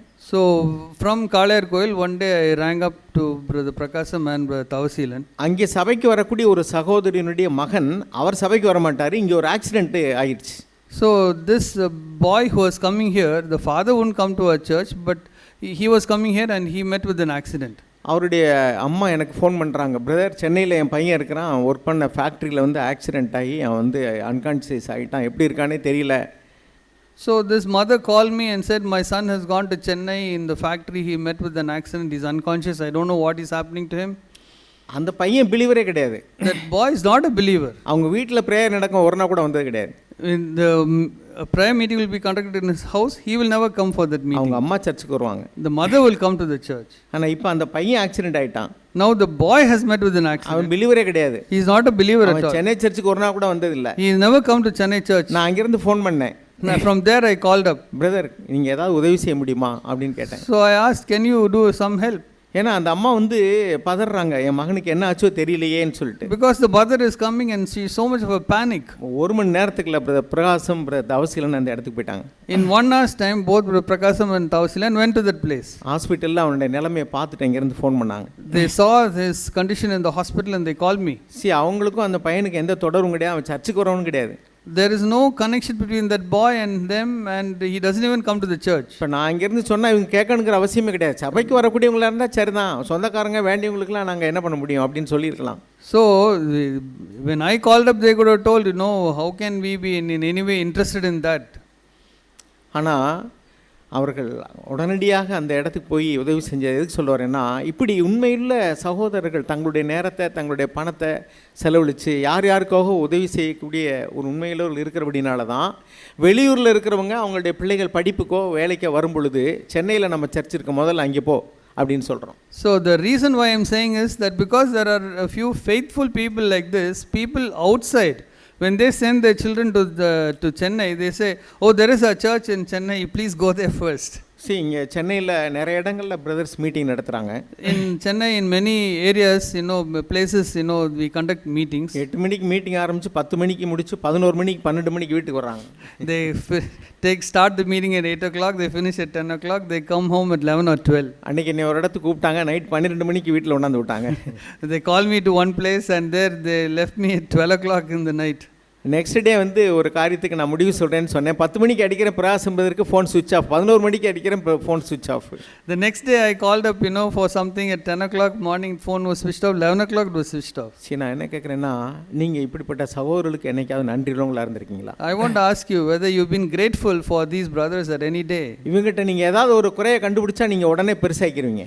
If you find some small fault with them, you'll make it very big. அவங்க perfect கிடையாது. They are not perfect. நான் பெர்ஃபெக்ட் கிடையாது. I am not perfect. சாக்கே சொல்கிறார் நான் perfect கிடையாதுங்கிறார். Zach himself says I am not perfect. நாங்கள் எல்லாரும் பூரணத்தை நோக்கி கடந்து போய்கிட்டே இருக்கிறோம். Because we are all, you know, going towards perfection. So குற்றத்தை கண்டுபிடிக்கிறதுல ரொம்ப ஷார்ப்பாக இருக்கக்கூடிய நாம் வந்து அவங்களுடைய நிறைகளை கண்டு என்னைக்காவது மெச்சி கொண்டிருக்கோமா? When we are so quick to find, you know, fault in them, are we, you know, anytime, you know, wanting to appreciate them? சரி, நாம் வந்து அவங்கள மெச்சிக்கொள்கிறதுக்கு நம்மளுக்கு வந்து இருதயத்தில் ஒரு தயாளத்தன்மை இல்லை. There is no largeness in our heart to appreciate them. நான் ஏன் அந்த குருடாகிறத பற்றியே நிறைய வசனம் எடுத்து சொன்னேன் தெரியுமா? Do you know why I took so many of these verses to show about how we can become short-sighted and how we can become blind? தேவன் நம்முடைய கண்களை திறக்கலைன்னா இந்த பகுதியிலேயே நம்முடைய தேவையை உணராதவர்களாக தான் இருப்போம். If the Lord doesn't open our eyes, even in this area, we will always be blind. உங்களுடைய மனைவிக்கு நீங்கள் ஃபெய்த்ஃபுல்லாக இருக்கலாம், உண்மையாக இருக்கலாம், அதாவது துரோகம் பண்ணலை. You may be faithful to your wife, you are not, you know, treacherous to her. ஆனால் அவங்களுக்கு நன்றி உள்ளவங்களா இருக்கீங்களா? But are you grateful to her? உங்களுடைய பேரண்ட்ஸ்க்கு நீங்கள் நன்றி உள்ளவங்களா இருக்கீங்களா? Are you grateful for your parents? அவங்கள உங்கள் இதயத்தில் ஆண்டவரே நீங்கள் இப்படிப்பட்ட ஒரு தாயை தந்ததற்காக உங்களுக்கு நன்றின்னு சொல்லியிருக்கீங்களா? Have you at any time told the Lord, I am so thankful to you for giving me a mother like this? அதே மாதிரி பிள்ளைகளுக்கு நன்றி உள்ளவங்களா நம்ம இருக்கிறோமா? Are we, you know, thankful for children like that? நான் பார்க்குறேன் என்னுடைய பிள்ளைகள் எங்களுக்கு எவ்வளவோ சப்போர்ட்டாக இருக்காங்க. I can see how much my children are of support to me. அவங்க சபையில் வளர்ந்ததுனால நான் தேவனுக்கு நன்றி உள்ளவனாக இருக்கிறேன். I am so thankful to the Lord that they grew up in the church. அவங்க நன்றி உள்ளவங்களா இருக்கிறாங்க. They are so grateful. அவங்க பெற்றோர்களை தாங்கணும்னு நினைக்கிறாங்க. They want to support their children, their parents. So parents நம்ம வந்து அப்படிப்பட்ட பிள்ளைகளை தேவன் சபையில் வச்சு உருவாக்கி தந்திருக்கிறார். அதனால நம்ம சபைக்கு நன்றி உள்ளவங்களா இருக்கணும். So we should be thankful to the church because the Lord has kept the church and grown up our children like that who can support us. பாருங்க, ஒரு குறிப்பிட்ட வயசுக்கு மேல அந்த பிள்ளைகளை நம்ம வளர்க்கறதே இல்லை. After a certain stage, we don't bring up our children. விவரம் தெரிஞ்ச பின்னாடி அவங்க வேற இடத்துக்கு போயிடுறாங்க. After they matured, they go to some other place. என்னுடைய பையன்லாம் படிக்கும்போது ஈயூல இருந்து வேற சபையில் உள்ளவங்க ஈயூல உள்ள சில பிரதர்ஸ் வந்து அவங்களுக்கு அவ்வளோ சப்போர்ட்டாக encouraging. So when my son was studying in a college, people from EU, Evangelical Union, they came, you know, from so many other churches. They came and supported my son. வெளியூர்ல இருந்து நம்ம வெளியூர்ல போய் படிக்கிறாங்க. அங்கே வந்து யாரோ அவங்க ஈயூன்னு வச்சு எவாஞ்சலிக்கல் யூனியன் வச்சு அவங்க மாணவர் மன்றம்னு அந்த மாணவர்களை வந்து பார்த்து அவங்கள சுவிசேஷத்தை அறிவித்து அவங்கள வந்து ப்ரொடெக்ட் பண்ணுறாங்க. So many outstation, you know, people, you know, go from other churches, they belong to the EU, they come and help our children to grow up spiritually. சரி, நம்ம இங்கே நிறைய பேர் வந்து வேறு சர்ச்சில் ஞானஸ்நானம் எடுத்தவங்க இங்கே இருக்கலாம். So many people may be here who have been baptized in some other church. நாம் அவங்களுக்கு நன்றி உள்ளவங்களா இருக்கிறோமா? Are we, grateful for them? சில விஷயத்தில் அவங்க குறை உள்ளவங்களா இருக்கலாம். Maybe in certain areas they are, falling short. தேவன் ஒரு நல்ல சபையும் நல்ல சத்தியத்தையும் கொடுத்தானா நம்ம இப்படி வந்திருக்கிறோம், நல்லதுதான். So now the Lord has given us a good church with good truths, good. இந்த சபையில் நம்ம வந்து கமிட்டடாக இல்லைன்னா இன்னொரு சபை இதோட நல்லதுன்னா இங்கே இருக்க நிறைய பேர் அங்கே போயிடுவாங்க. If we are not committed to this church, then some other church people will go off there. So இப்படி நம்ம போயிட்டே இருக்கலாம். We can keep on going like this. ஆனால் இந்த இடத்துல ஒரு கட்டடம், ஒரு ஸ்தாபன சபையில் கட்டடம் இருக்கும், பதவிகள் இருக்கும். வெளியூர்லேருந்து brother Michael you are transfer to Madurai to be an elder there அப்படின்னு சொல்லி ஒரு ஆர்டர் கொடுத்தாங்கன்னா இங்கே வந்து எல்டர் ஆயிடுவார். So in the other churches, where, you're somewhere outside, then they can say that you're transferred from there. Michael, you're transferred from there to this place. They may come, if it's an organization. ஆனால் இங்கே அப்படி கிடையாது. But here it's not like that. நம்ம சபையில் பெரும்பாலான இடங்களில் வந்து எல்லாமே புதிதாக தேவன் உருவாக்கி கொண்டு வந்ததான். Now we know that in our churches, the Lord in different new places, He has He's planted and built up a church. Christian fellowship churches அங்கங்கே உருவாகி இருக்கிறது எல்லாமே அங்கே உள்ள சில உண்மையுள்ள சகோதரர்களுடைய தியாகத்தினால அவங்களுடைய கான்ட்ரிபியூஷனில் தேவன் அவர்களை கொண்டு உருவாக்குனதான்.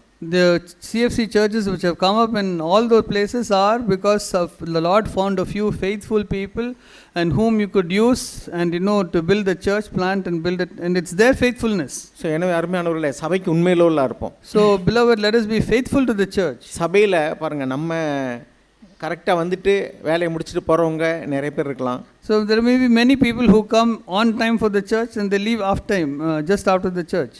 மத்தியான நேரத்துக்கு சாப்பாடு ரெடி ஆகிடுது. Now at the time of lunch time the food is ready. டாய்லெட்ஸ்லாம் க்ளீன் பண்ணி நீட்டாக இருக்குது. The toilets are cleaned and they are neat. இந்த மீட்டிங் ஹாலெல்லாம் நீட்டாக இருக்குது. The meeting hall is neat. அதே மாதிரிக்கு நமக்கு வேண்டிய எல்லா காரியங்களும் வந்து அந்தந்த நேரத்தில் எல்லாம் வந்து யாரோ ஒரு சிலர் செய்கிறாங்க. All the things which are needed by us at different times, we will come and do it. இந்த இதில் வந்து 1 2 3 4 4 8 8 2 10 12 பில்லர் தான் இந்த முழு ஸ்ட்ரக்சரையும் தாங்குது. We can see, there are about 10 12 pillars and the whole structure is built, supported by these pillars.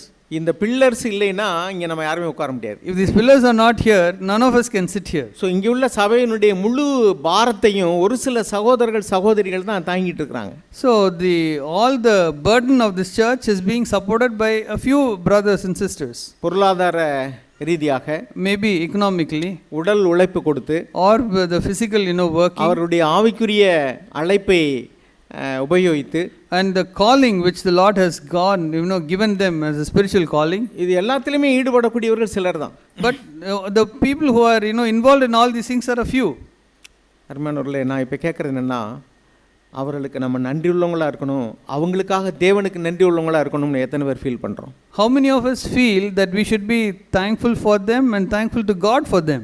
அவர்களிடத்தில் ஏதாவது ஒரு குறையை கண்டுபிடிச்சோன்னா அதை பெருசாக அங்கே போய் பேசி இங்கே போய் பேசி, so when we find some fault, then we magnify it and go speak here, go speak there. நம்முடைய சகோதரர்கள் வந்து சில நேரம் சொல்லுவாங்க, ஒரு பெரிய வெள்ளை கிளாத்தை வந்து கட்டி அதில் ஒரு சின்ன கருப்பு புள்ளி வச்சோம்னா ஒருத்தர் கூப்பிட்டு வந்து நீங்கள் என்னத்தை பார்க்குறீங்கன்னு கேட்டால் சரி என்ன சொல்லுவார்? Our brother will say that if you have a big white sheet and then in the middle of that you have a black spot, you call a person, ask him what do you see, what will they say? ஒரு கருப்பு புள்ளி இருக்கு, there's a black spot. ஏன்னா நம்ம குறை கண்டுபிடிச்சே பழக்கப்பட்டவங்க. Because we are people who are always trained in finding fault. நான் என்னை சேர்த்து தான் சொல்கிறேன். I am including myself and saying, ஏன்னா we are human being, நம்ம அப்படி தான் இருக்கிறோம். Because we are human beings, we are like that. ஆனால் நம்முடைய கண்களை தேவன் திறக்க வேண்டியிருக்கு. But the Lord has to open our eyes. See, இவ்வளவு ஒயிட் ஸ்பாட் இருக்கே, அதை ஒன்றால் பார்க்க முடியலையா? There's such a big white there, but we don't see that. ஏன்னா நம்முடைய மனிதனுடைய அந்த டெண்டன்சி அப்படி தான் இருக்குது, எப்போதுமே குறை கண்டுபிடிக்கிறதே நம்முடைய இதாக இருக்குது. But that is the tendency in our mankind to find fault. எனவே அருமையானவர்களே, நாம் வந்து நமக்கு நன்மை செய்தவர்களுடைய காரியங்களை நினச்சி அவங்களுக்கு நன்றி உள்ளவங்களாக இருக்க பழகுவோம். So we will find out who are all doing good for us and let us be grateful to them. அவங்களோட ஜெபத்தில் தாங்குவோம்.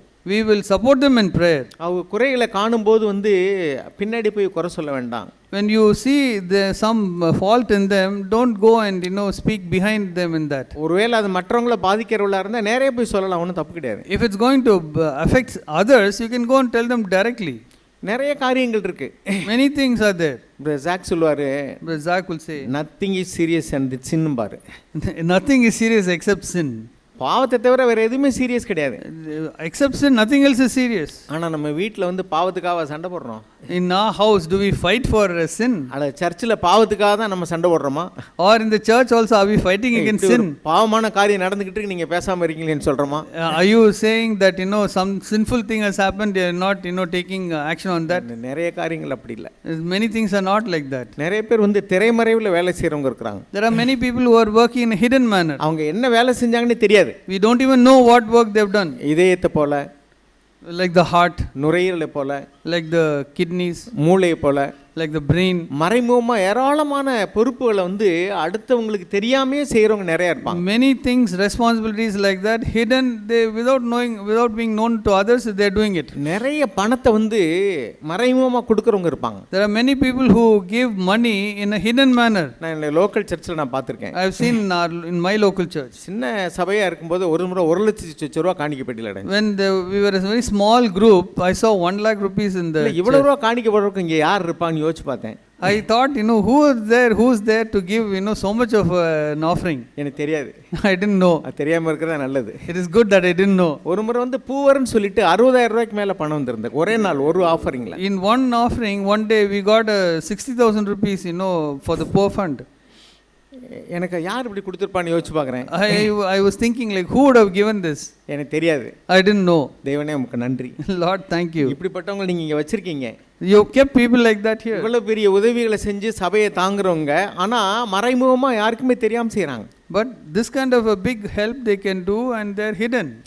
சபையை விசாரிக்கிறவங்க. There are people who inquire in the அங்கங்க church. போய் அவங்களுக்கு கிடைக்கக்கூடிய வெளிச்சத்தை பகிர்ந்து கொண்டு சகோதர சகோதரிகளை வந்து உற்சாகப்படுத்துறவங்க இருக்காங்க. So they're able to go and share the light which they have received here and there, and they're able to encourage brothers. இவ்வளவு பெரிய சபைக்கு வந்து ஒரு 2-3 brothers மட்டும் சபையை உருவாக்கிட முடியாது. It is not that for such a big church 2 or 3 brothers can build the church. மறைமுகமா தேவனுக்கு முன்பாக மாத்திரம் மறைந்திருந்து உழைக்கக்கூடியவங்க நிறைய பேர் இருக்காங்க. There are many people who are hidden and who are able to work unnoticed. அப்படி இல்லைன்னா ஒரு கட்டுக்கோப்பான சபையை வந்து இங்கே உருவாக்கவே முடியாது.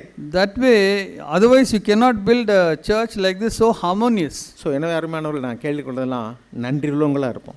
So all that thing which I am trying to tell beloved brothers is, let us be grateful. இந்த accusing spirit வந்து பிசாசுனுடைய ஆவி.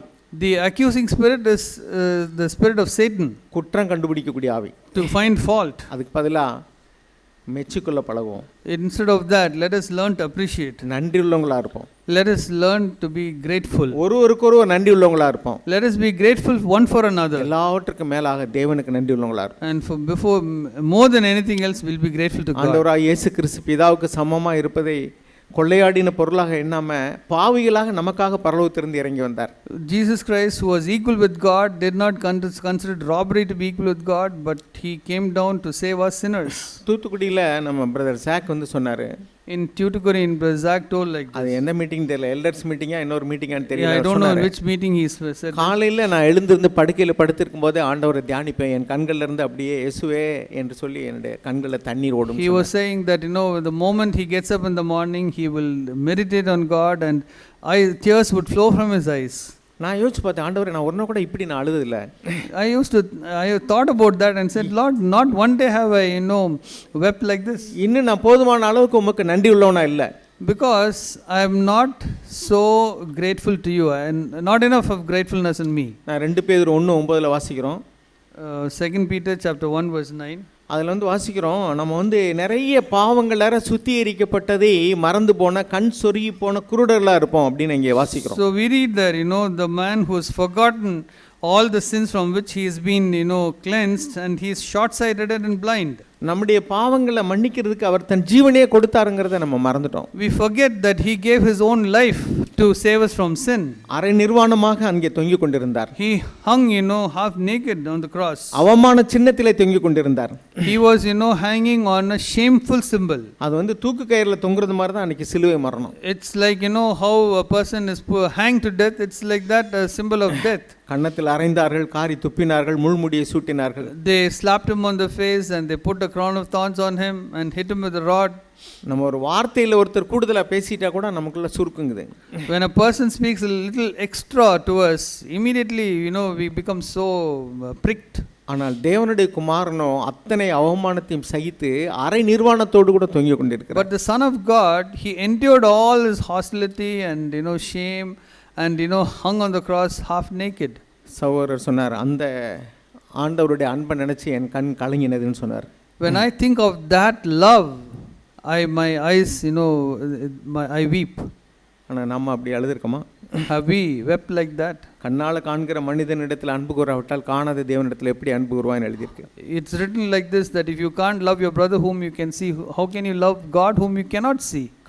கண்ணால் காண்கிற சகோதரர்களுக்கு, சபைக்கு அல்லது தாய் தகப்பனுக்கு, மனைவி புருஷனுக்கு நாம் நன்றி உள்ளவர்களா இல்லைன்னு சொன்னால் காணாத தேவனுக்கு எப்படி நன்றி உள்ளவங்களா இருக்க முடியும்? If we are not grateful to the people whom we can see, like the church, the elders, the people in the church, parents, children, like that, spouse, if we are not able to be grateful, how can we love God? 2000 வருஷத்துக்கு முன்னாடி ஆண்டவர் சிலுவையில் அறைந்தாருங்கிறத ஒரு சரித்திரத்தை போல வாசிச்சுட்டு போனோம்னு சொன்னால் நாம் இன்னும் கண் திறக்கப்படாதவர்களும் தான் இருக்கிறோம். If we can just read this as a matter of history, the fact that Jesus Christ died on the cross, then definitely we are short-sighted and blind. எனவே இப்பொழுது நம்ம சங்கீதக்காரனை போல நம்ம கேட்போம், ஆண்டவரே எங்கள் கண்களை திறந்தருளும். And now let us ask like the psalmist, Lord, open our eyes. எங்களுடைய தேவையை உணரும்படி நம்முடைய கண்களை திறந்தருளும். Lord, open our eyes so that we'll see our need. நான் எந்தெந்த பகுதியிலெல்லாம் யாருக்கெல்லாம் நன்றி இல்லாமல் இருக்கிறனோ அந்த அவர்களுக்கெல்லாம் நான் நன்றி உள்ளவனா இருக்கும்படி என் கண்களை திறந்தருளும்னு சொல்லுவோம். Lord, please open my eyes to all those people to whom I have not known their love or their appreciated the goodness for me. கர்த்தர் நம் கண்களை திறந்தருளுவார். May the Lord open our eyes.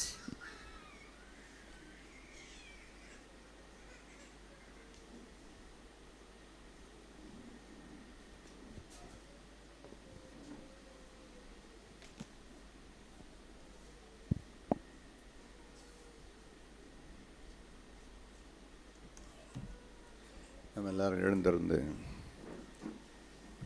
நிலையெல்லாம் உலகு நிஜமெல்லாம் உறவு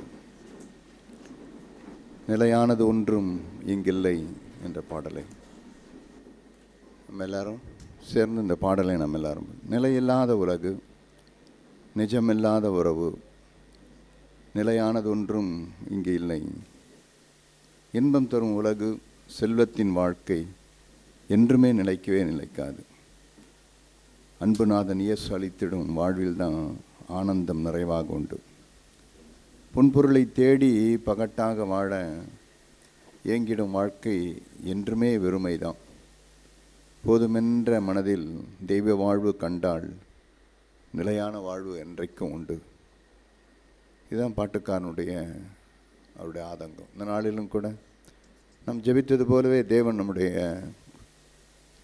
குறைவுகளை நமக்கு காட்டினார்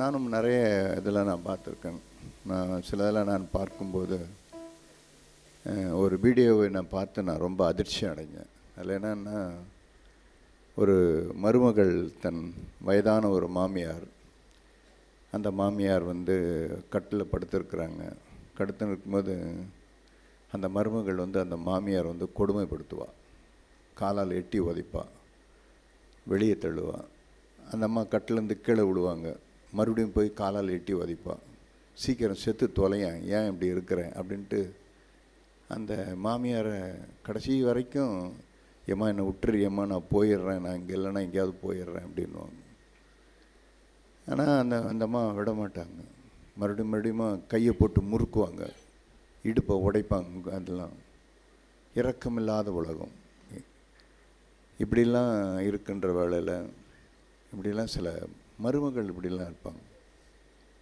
ஆனால் ஆண்டவர் நமக்கு நம்ம எப்படி இருக்கிறோன்னு பாருங்க ஒரு பாட்டுக்காரன் இப்படி ஒரு பாடுறான் ஆண்டவரே பாதைதோறும் எல்லாரும் விழுந்து கிடக்கிறாங்க நான் மீண்டும் ஒரு இரக்கத்தை காண்பிக்க எனக்கு ஒரு சான்ஸ் கொடுங்க ஆண்டவர் பார்த்துருக்கீங்களா அப்படி இந்த மாதிரிலாம் அநேக சோதனை பேசுறது ஒரு புறம் ஆனால் இந்த உலகத்தில் போகிறதெல்லாம் கொடுமை தான் நிறைய 30-40 வருடங்களுக்கு முன்பாக இவர் ஜாக் ஒன்று சொன்னார் தீர்க்க தரிசனமாக இந்த நாளில் சொன்னார் அவர் சொன்னது இன்றைக்கும் நிறைவேறி கொண்டே வருகிறது நான் பார்க்குறேன் சொன்னார் கடைசி நாட்களில் இந்த உலகத்தில் 2 காரியம்தான் பெரிதாக இருக்கும் அப்படின்னார் ஒன்று செக்ஸ் இன்னொன்று வயலன்ஸ் அப்படின்னா 2 காரியம்தான் அந்த உலகத்தில். இன்னைக்கு கடைசி நாட்கள் வரும்போது 2 காரியம்தான் அந்த உலகத்தில் ரொம்ப பிரபலமாய். ஒன்று வந்து என்னென்னா, பாலியத்துக்குரிய இச்சைகளினால் அநேகம் பேர் இழுப்புண்டு போயினே இருப்பாங்க. இன்னொன்று வந்து அங்கே பாரு சண்டை, அராஜகம், கொலை, அதே நடக்கும். நீங்கள் பேப்பர்லாம் இப்போலாம் எதுவுமே பேப்பரை பார்க்க முடியல. ஏன்னா எதை எடுத்தாலும் வந்து டாக்டர், அவங்க டாக்டராக இருக்கிறாங்க, 4 பேர் சேர்ந்து அந்த அம்மா வந்து கடத்தின்னு போய் கொலை பண்ணிடுறான். தெரிஞ்சிட போதுன்னு சொல்லிட்டு பெட்ரோலை ஊற்றி குளித்திடுறான், அந்த மூஞ்செல்லாம் இதாக்கிடுறான். டாக்டர் நல்ல ஒரு அருமையான ஒரு நல்ல டாக்டர், இரவு நேரத்தில் டியூட்டி பார்த்துட்டு வரும்போது பாலியல் வன்கொடுமை இதெல்லாம் பெருகும் இந்த நாட்களில்.